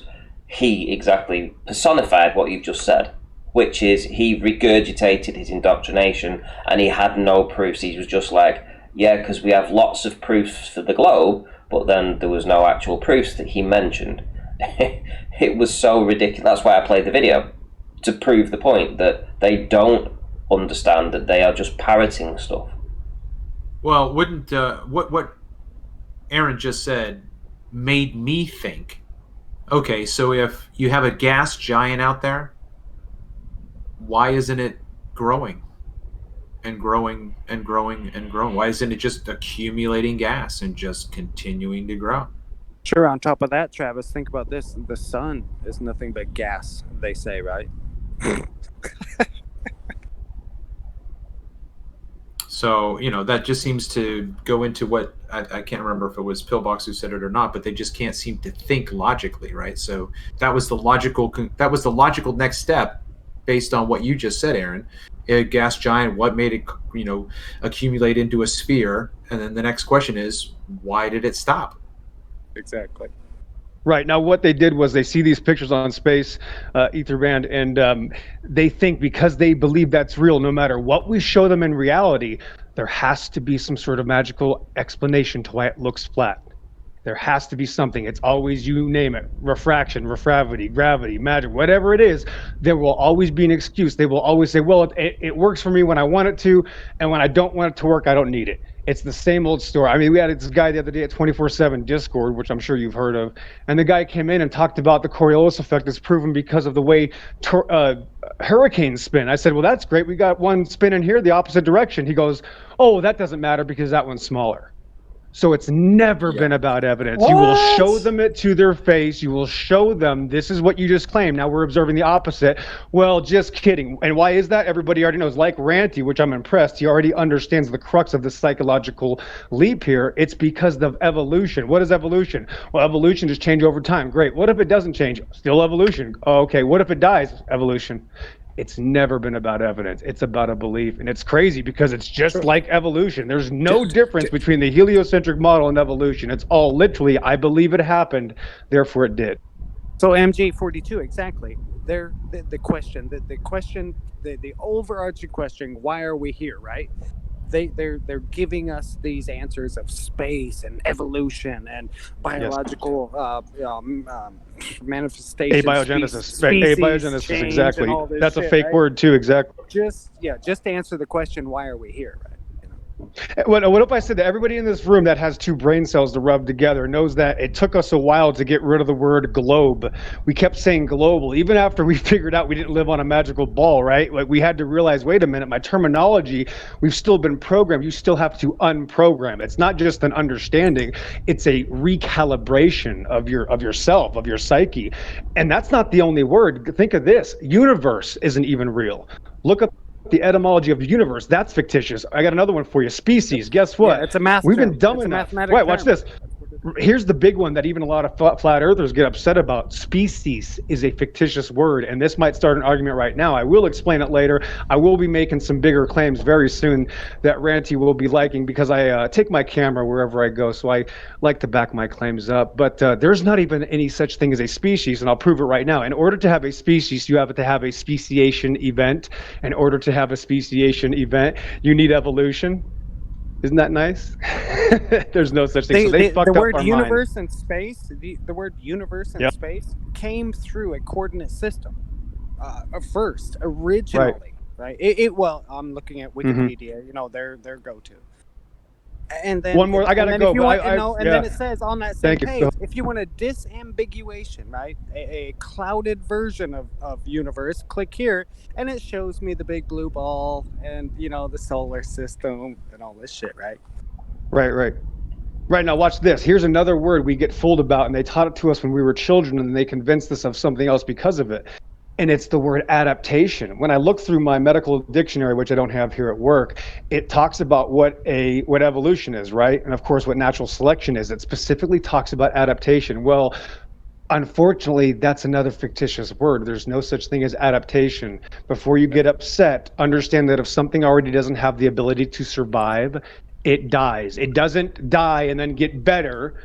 It doesn't not have the ability, right? It doesn't not have the ability to live. If it lived, that means it already had the ability to survive. The reason they use this word adaptation is because they teach us that very young. So when we're in kindergarten and they tell little Billy and Sally in the little pillbox about this word adaptation, well, you know, things adapt to survive. And the little kid goes, oh yeah. And then by first grade, they go, see, the things that adapt best evolve. So they just add that word onto it, and both were fictitious, and that's how they literally pulled this world into their paradigm of rejecting God.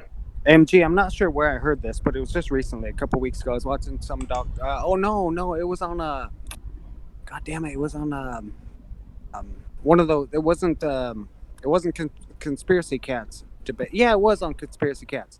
He had an evolutionist and a creationist, right? And the creationist made a very good point. He said, if everything consists of genes, right? And I don't know anything about biology, so just hear me out. Everything consists of genes. And he was making a point to the other guy. He goes, I could take a dog, put it in a fucking blender, take all them genes, mix them all up, boom, boom, boom, and let it grow again. It'd still be a dog. It would not be a cat. It would not. Correct. It would not be anything else. It might be a different color, right? You know, might have. Now, watch this. Now, on top of that, I compare dogs and cats like tortoises and turtles. They're both absolutely identical under the microscope. Both animals at a distance can be confused for one another, but when it comes down to it, both have completely separate and incompatible gene pools, thus making them not have the ability to be related to one another. They are separate creatures, period. They right, and that's why they have something called, right, just like an eagle and a falcon. They're identical, but guess what? They're totally different, actually. Thanks for playing. So they do not have the same gene pool. They do not have compatibility, but they confused us because they taught us when we were kids, but look how similar they are. Therefore, they came from the same non-eagle, non-cat, non-dog, non-tortoise. It's just a psychosis. And if you were to ask any of these, magical, atheist professors to give you literally an example of evolution, they can't do it because they'll give you an example of normal reproduction. What we all witness and accept in reality. We witness what? Cats making what? Kittens. Dogs making what? Puppies. Elephants making what? More pachyderm. And that's it. That's why it's called a gene pool. But because they're so psychotic and brainwashed by their religion, they'll say cats making different colored kittens is evolution. Well, I don't look identical to my parents. I'm taller than both my parents. Am I evolved?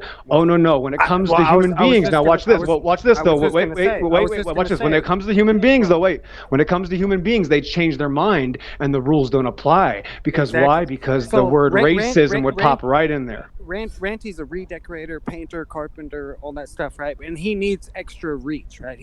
So you would think, as he's stretching his body out and then reproducing with his wife, his arms are longer, everything. You think his kids should, right, have this evolution of Yeah, their the arms same should be gene getting pool. stretchy. Yes. Yeah. So they can all be painters. Stretch too, Armstrong. Right, Yeah, as if that could molecularly change your genetics. It does not. If I spend my entire life in water, it's not going to make me make aqua babies with my wife. It doesn't change my gene pool. Hello, duh. But here's the point: they don't have the ability to even know what they're claiming. That's why they do the same thing when we go to the heliocentric model. What do? They claim it looks flat because it's curving. It's the same thing. It looks flat because we know it's curved. Well, it has to. That's the point. It's never been about evidence. So they will say, what? Well, evolution is change within an allele frequency over time. Yes, that means cats making kittens. That means dogs making dogs. That means normal reproduction. In order to answer the question, why are we here? They had to come up with a here.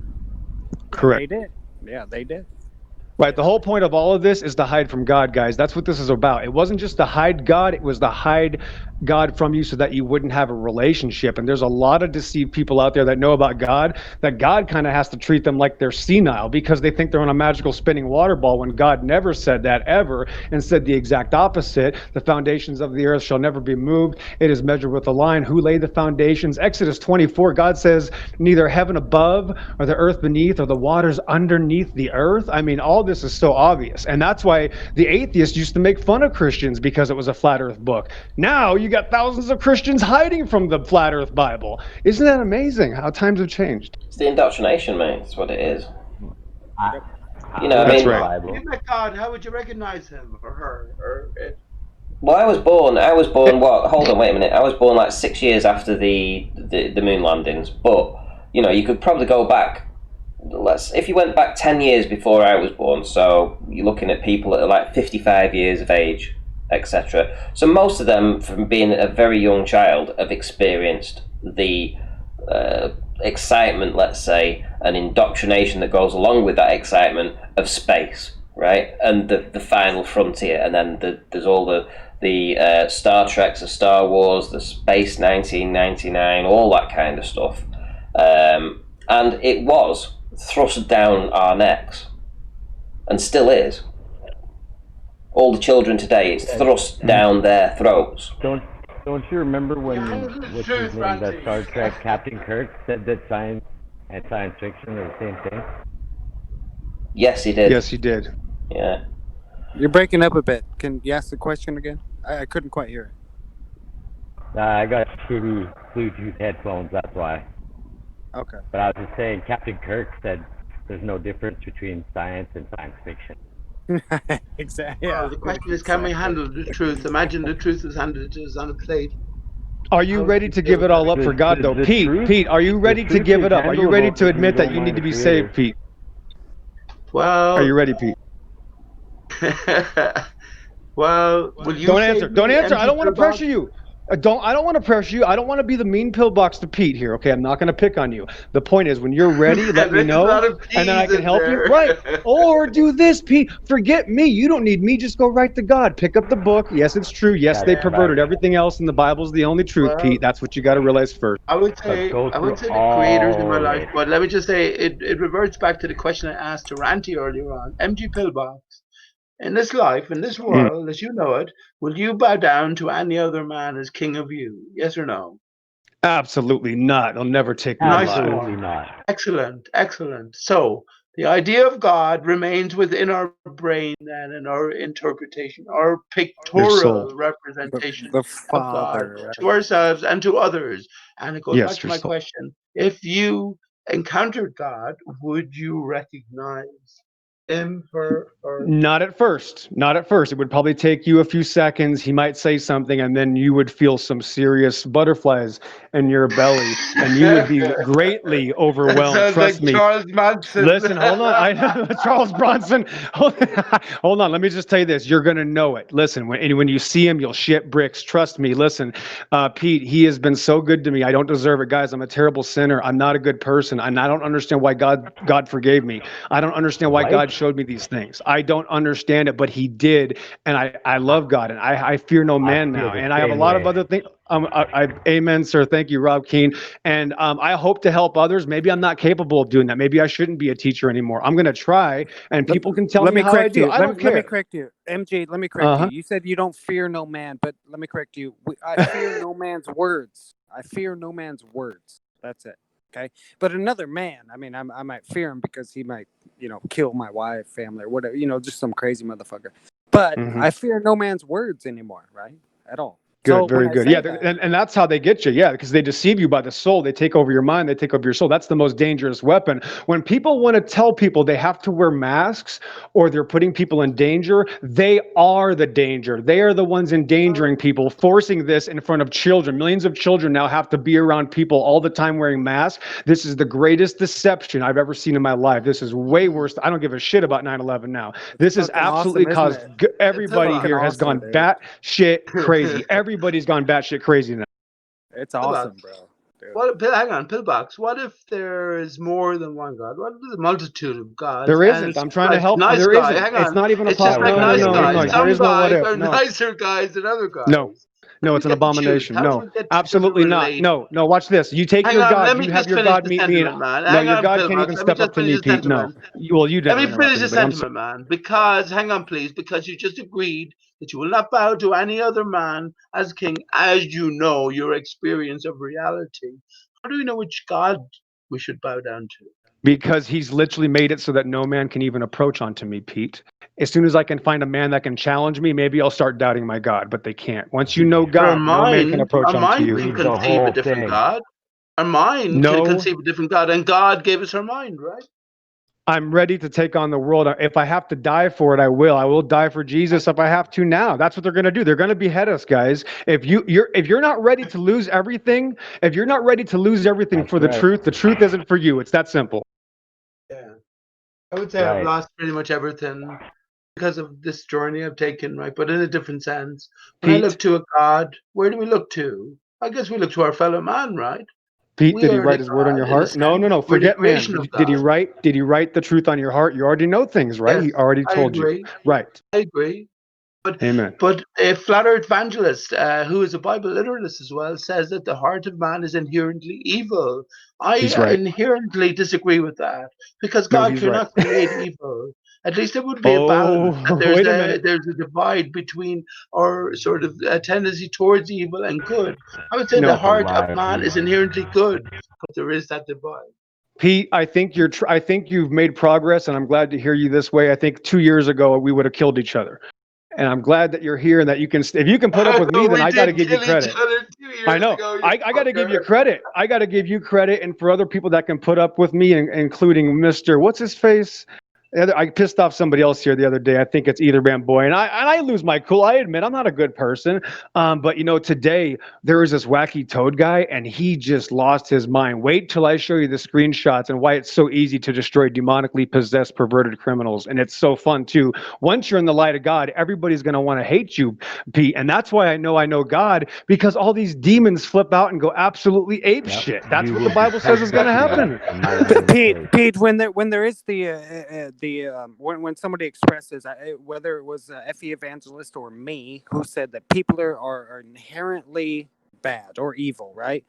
Go look at the chat on a channel like this, right? The chat is filled with just nasty comments. I mean, Paige, I can't believe she's still here, right? She holds No, her go own, just look at your own fighting them heart, off with man. swords, right? Don't And go to an anonymous but chat. listen, Go look at your own heart. Is there any inherent exactly, evil that you're dying to get Yes, out? I Are you was looking evil. at I Hey, was evil. satanic Pete. Yes. babies? Hey, That's Pete, weird. Yes. Pete. If I could be in the position to control you with money, power, and control your actions, think about it. I would, Face, right? you're right. Just No, watch that it. Pete, fantasy. right. Just that He's right. fantasy. Face, you're right. Well, hold on. Now, Pete, watch this. My greatest sin, one of the worst things I did when I was younger. Do you know what it was? I'm just going to tell you. The first thing I did, the worst thing, Pete, was that I Be hid truthful from now, God. MJ. Listen, I hid from God. It's the worst sin. It's the worst thing anybody can do is hide from God. Let me explain, Pete. Every time somebody creates a crime, does something really bad, the first thing they do is hide from God. If none of us ever hid from God, if all of us just followed the first commandment, this world would be completely different, and then God wouldn't have had to die from us. But the fact that, wait, hold on, let me finish. The fact that we can't even follow the first commandment, which was love God with all your heart, all your mind, and all your soul, is why the wicked hearts of men continue to destroy this plane of existence, Pete. That's the truth. Well, God hid from you, right? Because God created you, so He pre-planned this turn of events. Not What you plan. call the Not course of plan. your No, life. not Hang on, plan. please. Not Which is plan. not quite No. finished yet, MG Pillbox. The course of your life is already known to the greater creator, right? So, That is what correct. you deem to be a finality, well, in Mhm. a different light, might just be the genesis. I I'm see a what terrible Pete's sinner, saying there. Pete. See, No, Pete, there Well, is some truth forgive to what you're yourself saying, but then, it's remember. man. No, hold on. Let me say that. Okay, now my turn, right? We're taking turns. We're in first grade. We're Okay, actually okay, behaving. sorry, Now, Ron. watch if this. everything is written, MG, how do Base we one, deal yes. with Hold that? on.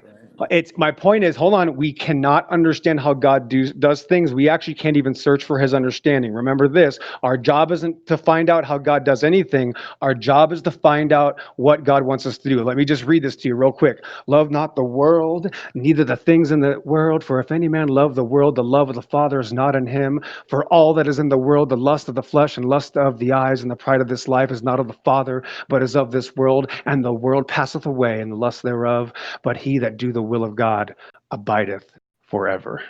Is that a literal? Thanks for having me, guys. You want me to think about that literally? Amen. Thank you very much, Paige. God bless you, Paige, for putting up with us terrible men. We are just the worst, Paige, and you deserve a freaking crown for what she has to put up with. And thank you. I'm really late, guys. I have to go. And Ranty, I'll be back next week. Ranty, let me know when you're going to have another show. If you guys want me to show you something that's never been seen before on the plane of existence, invite me next week, and I will back my claims, and you can put my name to the test. Don't get it out on live cam. Oh, no. It's not going to be... Okay, it's not... Okay, that was a great way to just kill what I was trying to do there. Thank you so much, Ranty. The reality is, Ranty, is that I'm going to make some crazy claims that people are going to get mad at me. Even flat earthers are going to say that's not possible. And after I show you what I recorded with my camera, I want you to tell me that if it's CGI or not, because what I've recorded is beyond literally what flat earthers have even claimed is possible yet. We're all going to learn together. If you want me to, if you allow me to, I will do it. If not, if you guys forget me, kick my ass to the fucking curb, that's fine. It's an open platform, mate, and I welcome presentations. So if you've got something to present, I welcome it. Amen. That's why I love this channel. Thanks, Ranty. Amen. Thank you very much, guys, for putting up with me again. Thanks, Ranty, and you guys have a good rest of your evening, guys. God bless you for putting up with me. See you later, Pillbox. See ya. Later. Amen. Thank you. God bless. Later. Or I had the chance to respond to him and talk about Father Sky and Mother Earth, the material versus the immaterial divide, Pillbox, right? This is what we were all brought up with. You know that video you played tonight, Randy, with the young fella? This is all the information presented within his brain, within his mind, and so difficult to depart from. But yeah, when we get to the core of the matter and the idea of God within our own minds, well, have we the ability to work stuff out based on the clues presented? Right, let me take this opportunity right now to address the chat. So, as you know, we've got Glowbusters in the chat, and we've also got Lumberjack, and both of them are my moderators currently. So, you need to now realise that you just cannot go around being the trolls that you've been for the past year. You've had a good run. Now, Jose has smartened up his side of his chat. He doesn't like swearing on the panel, and he doesn't like people being trolling in the chat. So I am just doing the same. I am going through the same process right here, right now. Obviously, Jose is making a drama out of it, like, oh no, I've cleaned up my side of my argument, and now you want to do yours. Oh no, but the trolls keep the channel alive. Well, listen. If you don't want to be here because you're just here to troll, then you don't have to be here. I don't want to be here in 5 years, but I will keep a show going, and I will try to understand and bridge the gap between the two arguments. so that at some point we can get some kind of movement going on. But if you just want to always have it where it's the trolls or no absolute conversations at all, then there's no point in being here, because I want a civil chat. I want people to be able to come in, to actually be able to type something out and not have somebody jump down the neck the minute they introduce themselves.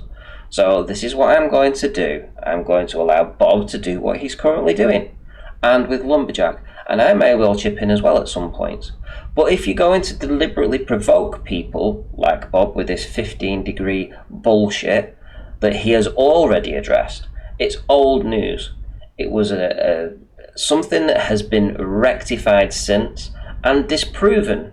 So you're only going to create drama for yourself because you know it is rubbing salt into a wound that was long ago addressed and long ago disproven. So you now know this. If you come in and you say that, it's going to get you not just timed out, but you're going to get banned, right? And I don't blame him, because at the end of the day, we're in this for the truth.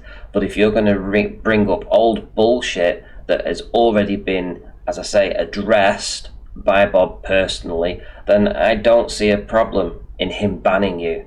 You're just coming in to troll. So don't do it. You know the limits, you know the lines that you're crossing when you do this shit. You know that you're trolling when you say it. So when you say it, you're going to expect to get banned. It's as simple as that, right? Can't say it any clearer than that. So just come in, be nice, talk to people. Maybe you might actually enjoy not being a troll. You might actually enjoy the conversation. You might actually enjoy getting to meet other people and talk to them like normal people instead of being a troll. Like you would do in the real life. You wouldn't talk to people like this in the real life, and you wouldn't say something to a next door neighbour or a friend down the road. If the wife had left them, you wouldn't constantly be turning around to them and mentioning that the wife had left them, would you? Because you'd probably end up with a smack in the mouth. So you've got to just appreciate that you can't behave the same way in this chat anymore that you was able to for the past year. You had a good run, but now's the time to grow up, and now's the time that we actually start to work things out and actually have a civil discourse. And that's what's going to happen. So you can either like it or you can cry about it. And if you cry about it, don't come running to me for protection, because you only brought it on yourself. You have been warned. They can't, expand their mind to even think about something like that. And Travis is probably going to message me and be like, "Fuck you, Aaron." I don't know the truth already. The truth is fucking simple, man. The truth is simple for all of us. We think we're smart and clever. Like children, we must become, honestly, because everything we think we know is, chimera. That's a term that flat earth data used, right? It is. It's a shadow. It's an illusion. So instead of saying the truth is already known, say, "Aaron, is the truth already known?" Just say that. Say that to me. Is the truth already known in your estimation? Man, dude. The truth of what? See, now we go back a little bit of questioning, right? The truth of what? What is truth? Yeah. Sure. So we have to define basic terms, and this is where flat earthers and ball earthers diverge, right? Because the basic terms cannot be agreed on. Horizontal, for instance, is not horizontal. Up is not up, etc. So truth. Well, how can we agree on truth? In as brief as possible, let's give each other 30 seconds, a minute. Think about that, or anyone else who's listening. In as brief as possible terms as you can, communicate your idea of what that term means, that sound, that series of letters means. How would we summate it and transmit it? Very good. How would we submit it and transmit it? Great question. Right? Now the panel is open. Maybe somebody has an answer. Take your time. It's an individual question. Keats tells us truth is beauty and beauty is truth. It's all we need to know on earth and all we can know.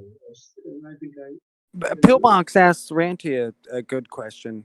Well, it was just a basic question, but it was a decent question, saying, how long do you want to be in this arena? And Ranty told the truth. In my view of who Ranty is, he told the truth. saying, not long, dude. Like, I don't want to be fucking, fucking with this shit forever.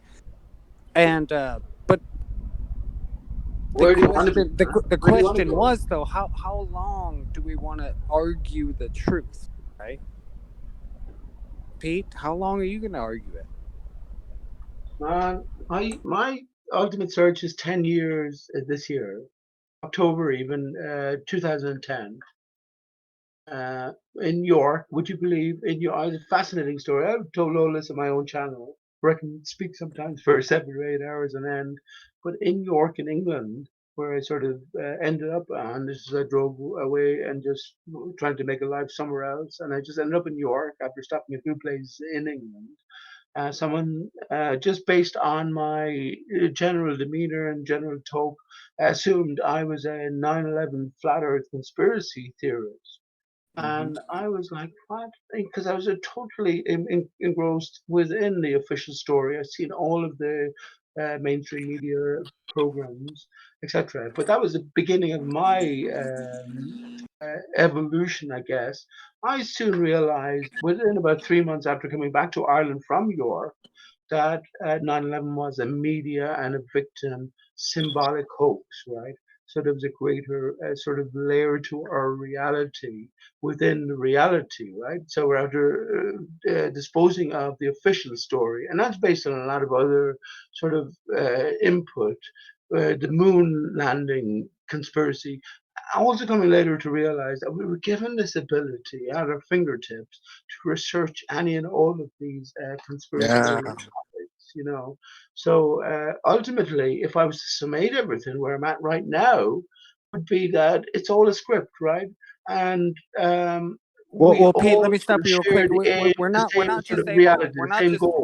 we're not just able to research the information because we're gonna get mainstream, but we're able to connect with other folks that possibly are on the same blog or the same thing that might have the same idea about 9/11 or the moon landing or something where it seems more real. It just seems real. I don't know if these people are fucking agents, right? But they answer back with the same thing I'm kind of thinking, and they show, you know, like Right, but come on, you you know know the what I mean? limitations of that as well. So where has that led you? What is your ultimate quest? Big quest, right? Anthony Riley came on the scene with a great friendship with Mick Quest, who was close-up buddies with Joe Rogan, who's interviewed Elon Musk, Mike Tyson, you name it. Come on.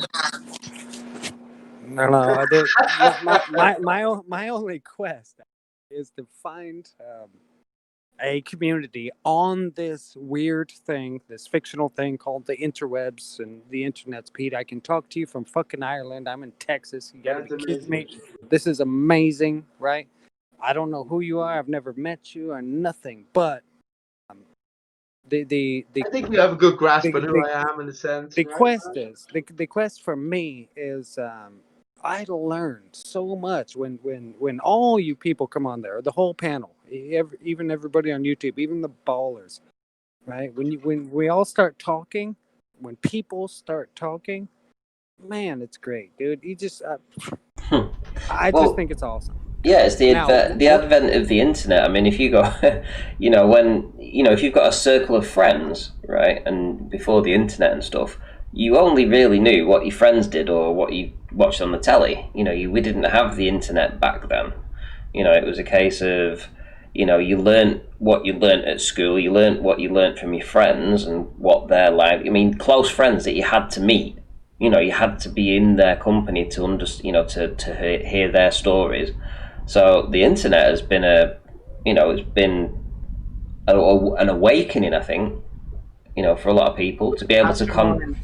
Sorry? Okay, this is where we cast our mind beyond our own experience. We look back into historical events and we sort of try to make sense of them.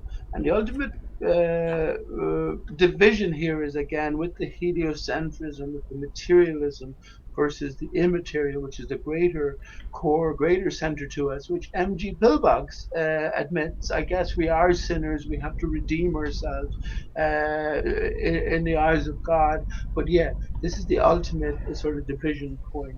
And when we look back at history as presented to us, how much can we relate to our own idea, our own experience of life as we have walked through it. I think ultimately, this is what I was just about to get at, which is where I'm at this stage, right now, going through everything, simplify everything, I would say to everybody, and everybody's story, historically or otherwise, is your story.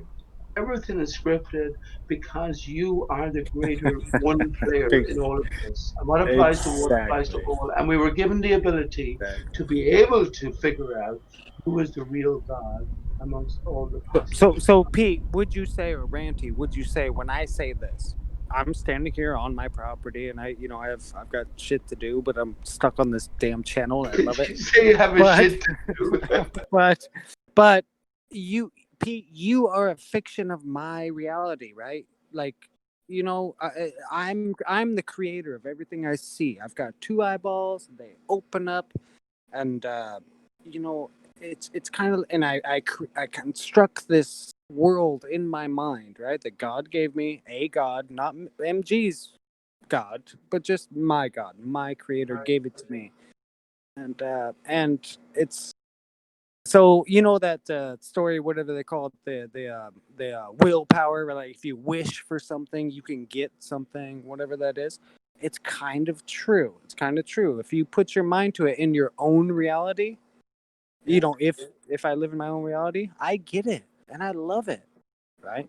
But I would never have known that. I would never would have known that without meeting you motherfuckers in my mind, right? Well, that's the way it is, right? Everything that's happened to us up to this point was meant to happen to us because it took us to where we are. Let me just say, regarding a greater script, coming away from that determinism, that evolutionary basis to our existence, that's the opposite extreme. So we looked into the pit of nothingness, and without looking at the nothingness in the sense of zero, we can't appreciate the everything, which is the twisted zero, the infinity, which comes back to the nature of our being. Can I And ask? then we asked tonight I want to about ask. infinity. I want to ask Crower. How would you feel if you had infinity to live, Randy? Let me just say that. And Well, I asked someone else, what fraction of infinity is 70 years, which is the average human lifespan? He okay. said, "Fuck all." Crow, It's good, man. do you believe in a creator? Yeah, of course. Creator.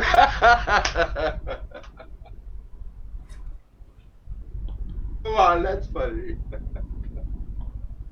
Well, what is it you believe? God created Yeah, I laughed too, Pete. I was just on mute. the Big Bang and created the universe and created the globe. Yeah, he created everything in 6 days, something like that. All that stuff. So it was an initial. So why don't you poof. believe what he says in the Bible then about how he created it? What that it was that? Maybe you should read Job again. Yeah, like if you believe the 6-day creation story and all that kind of stuff, why would you add things to the story that aren't there? Like Big he Bang, tells you that the gravity, sun. all that stuff. Yeah. I was Yeah, just and he tells you that the Earth joking, is but fixed and he just unmovable. created the whole whatever world or universe. I'm not sure. Yeah, but you're putting your fantasy into his word, but he's given you his word. You're changing it to suit yourself, putting things in there that aren't there.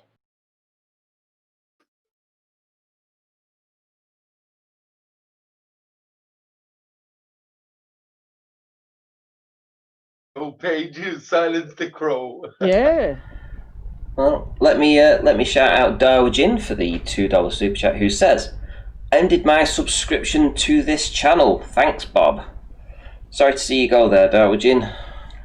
You're one of the better channel supporters, but I appreciate your position there. Well, So, hang on, Randy. Is Bob Glowbuster coming down with a firm hammer? no idea, Sorry, but I've not really been what seeing happened what's with Bob? happening with it, Darwin. I don't know. Right, Okay. Crow, you was silenced then for a minute by a question by Paige.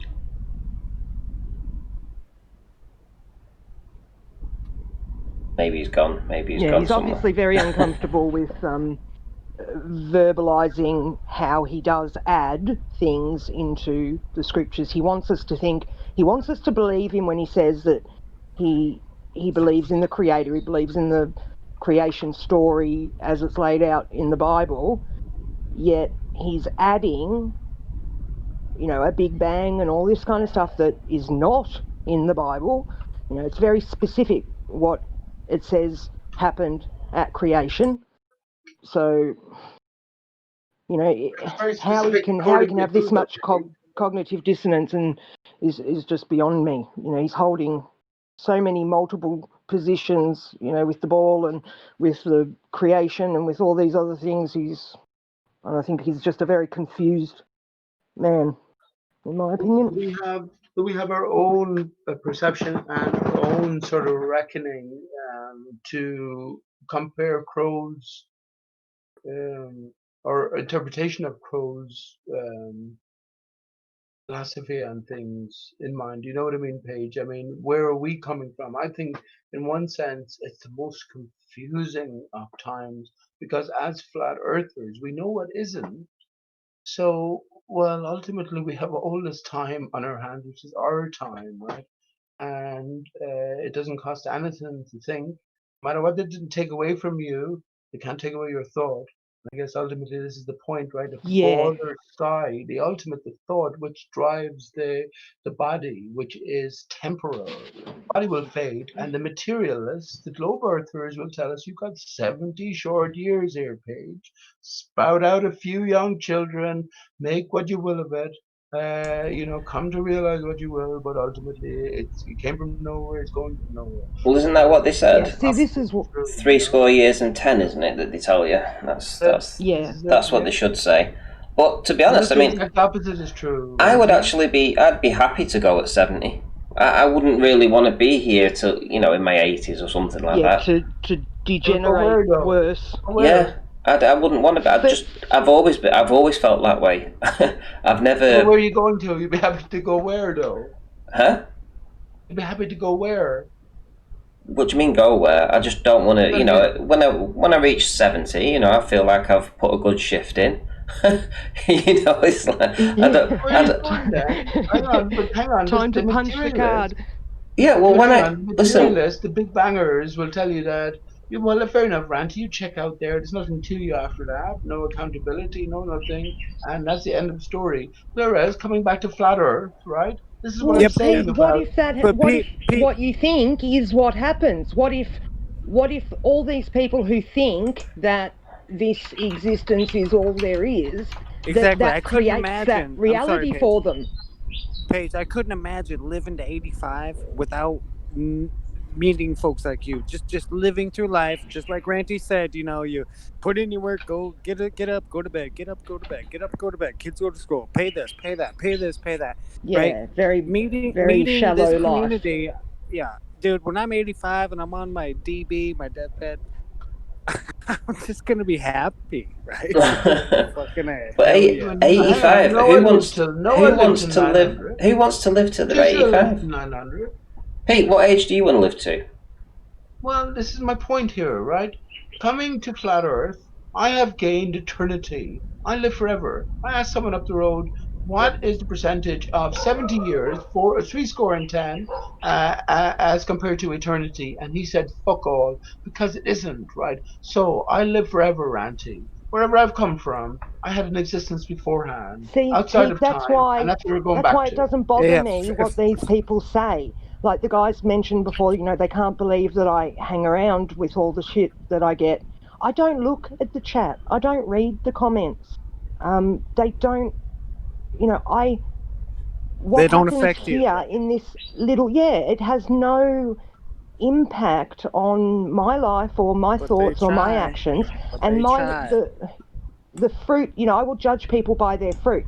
And when you see things like the argument that Nathan and Fight the Flat Earth had, you can see the ballers, that's all they Right, let me address the chat right now, because there seems to be this impression right now that for some reason this channel is going to bomb if the trash is taken out.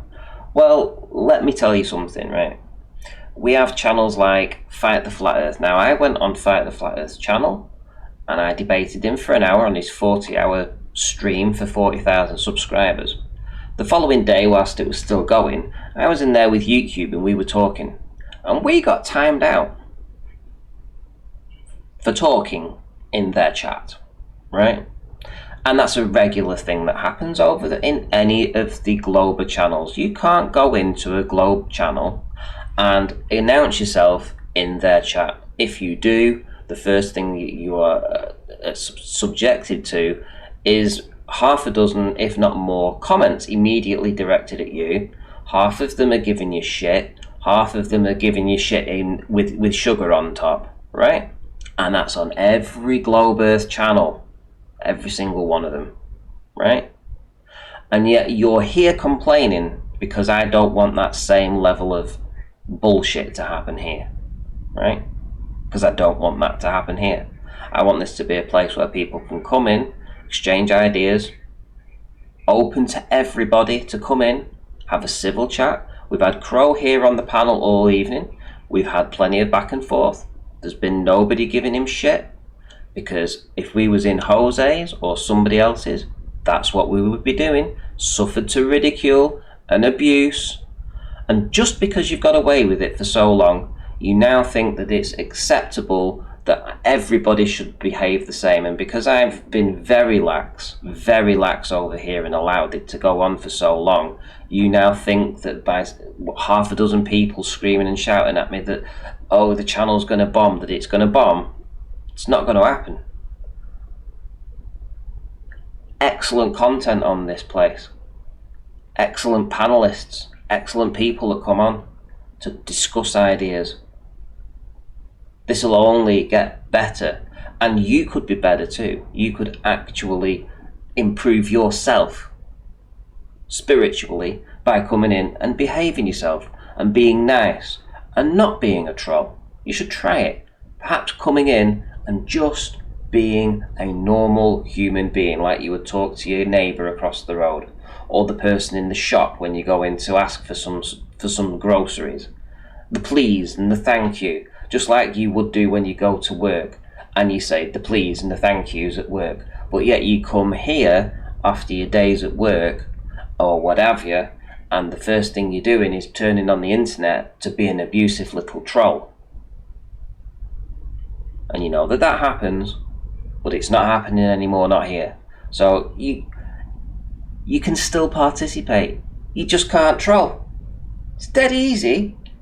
This is called a flat earth channel where we discuss the shape of the earth. It's not a troll earth channel. It's a flat earth channel where we talk about things and we investigate things. And me personally, I put a lot of work into this. And I have been the butt of enough ridicule myself for the past 5 years. It's not anymore. Not anymore. My research is important. This subject is important to me. It's important to my subscribers. And it's important to humanity. So it's time that you actually grew up and stopped behaving like little spoilt children that's had a toy taken away from them because you are no longer able to troll. We can't get away with it in any of the Globe channels. I can't get away with it in Jose's. I couldn't get away with it in Fight the Flat Earthers. I couldn't get away with it in Red's Rhetorics. I couldn't get away with it in any of the other Globe channels. So why should you be able to get away with it here? Huh? Stop crying about it and get over it. Then as you grow in the womb, after you're born, they cut the umbilical cord and separate the part of you, the placenta and the cord and all that embryonic stuff. And that's what they use to create this other document. They freeze that part of you in the past and then send the baby off into the future, the present, I should say. So when you go into their court system and stuff, you are telling them, yes, I am that infant back then, that bit you cut off me. That's why you're not allowed to, you can't defend yourself in their court, because you're looked at as that infant that is stuck at that time. Right, Paige? You haven't developed. Yeah. So I would encourage anybody who's interested in this legal name fraud, go and watch the video that Crow 777 just put up. It is phenomenal. He explains it so well. I find it very hard to explain things properly, especially when I'm not looking at somebody. I need that physical, contact. I find it hard to explain things sometimes. So you do well, Paige. You do well. Don't worry about that. And the core thank you. obviously with every listener, they must have the question to ask them within themselves: what is my relationship to this new reality? And once we come to flat Earth, there is a system laid out, and I think there's a great relationship between the internal and the external, and that cutting off point, that circumcision in a sense, if we unknowingly consent to being that underdeveloped basic zygote, I guess, well then that's our fault. But ultimately the whole system, that's what the video said, something about the zygote. Right. That's, well, the whole you come into existence as that zygote. You can never halve that zygote. Like, two things come together, make one thing, and you can never reduce it again. But what they've done is they've reduced us by creating this freeze in time with this part they've cut off you. It's really amazing what they've done. Well, truly this is amazing. where I guess ultimately, Paige, I appreciate these type of ad-lib conversations, because I'm just thinking on the go. This is okay, guys. Right, listen. I was going to get final thoughts from everybody, but to be quite fair, I mean, I don't want to interrupt their conversation right now. They're deep in a conversation, so I'm not going to end it for them right now. I'll let them carry on. Right, okay, so I hope I've made things clear with the direction I want to take the channel, which is going to be fairness for everybody, a safe place where everyone can come and discuss their ideas, talk without being trolled, talk without being abused. Now that goes for globe earthers as well as flat earthers, so if there is any flat earthers too who are overstepping the mark, I will be taking a keen interest in that too, because I don't believe in one rule for one and a different rule for somebody else. That is not what I want. I will get the channel just as I want it. I will be able to get it where I need it to be, which is a safe place for everybody, a place to express ideas on both sides, a place where everybody can participate without being fearful of being attacked. That's not what I want. I want a sensible, nice place, and it will happen even if I only have 2 viewers. I don't care. I really don't care. If you want to vote with your feet, you can vote with your feet. That's entirely up to you. I'm not here to tell you to stay. The content is good enough for you to stay. Also, just because you can't troll is not, in my opinion, a good enough reason to leave. But that's entirely up to you. You vote with your feet or you don't. Anyway, I will be back perhaps tomorrow, depends how I feel. I've done quite a few shows on the trot. If I'm back tomorrow, all well and good. I don't know if there's another show that might be going tomorrow, but if there isn't and there is a spot open, I might just decide to just go live anyway. We'll see. But thank you everybody for stopping by. Thank you all the people that supported with the super chats and the memberships. It's really appreciated, especially at this time. And yeah, take care, have a good night or day wherever you are, and I'll see you all in the next one.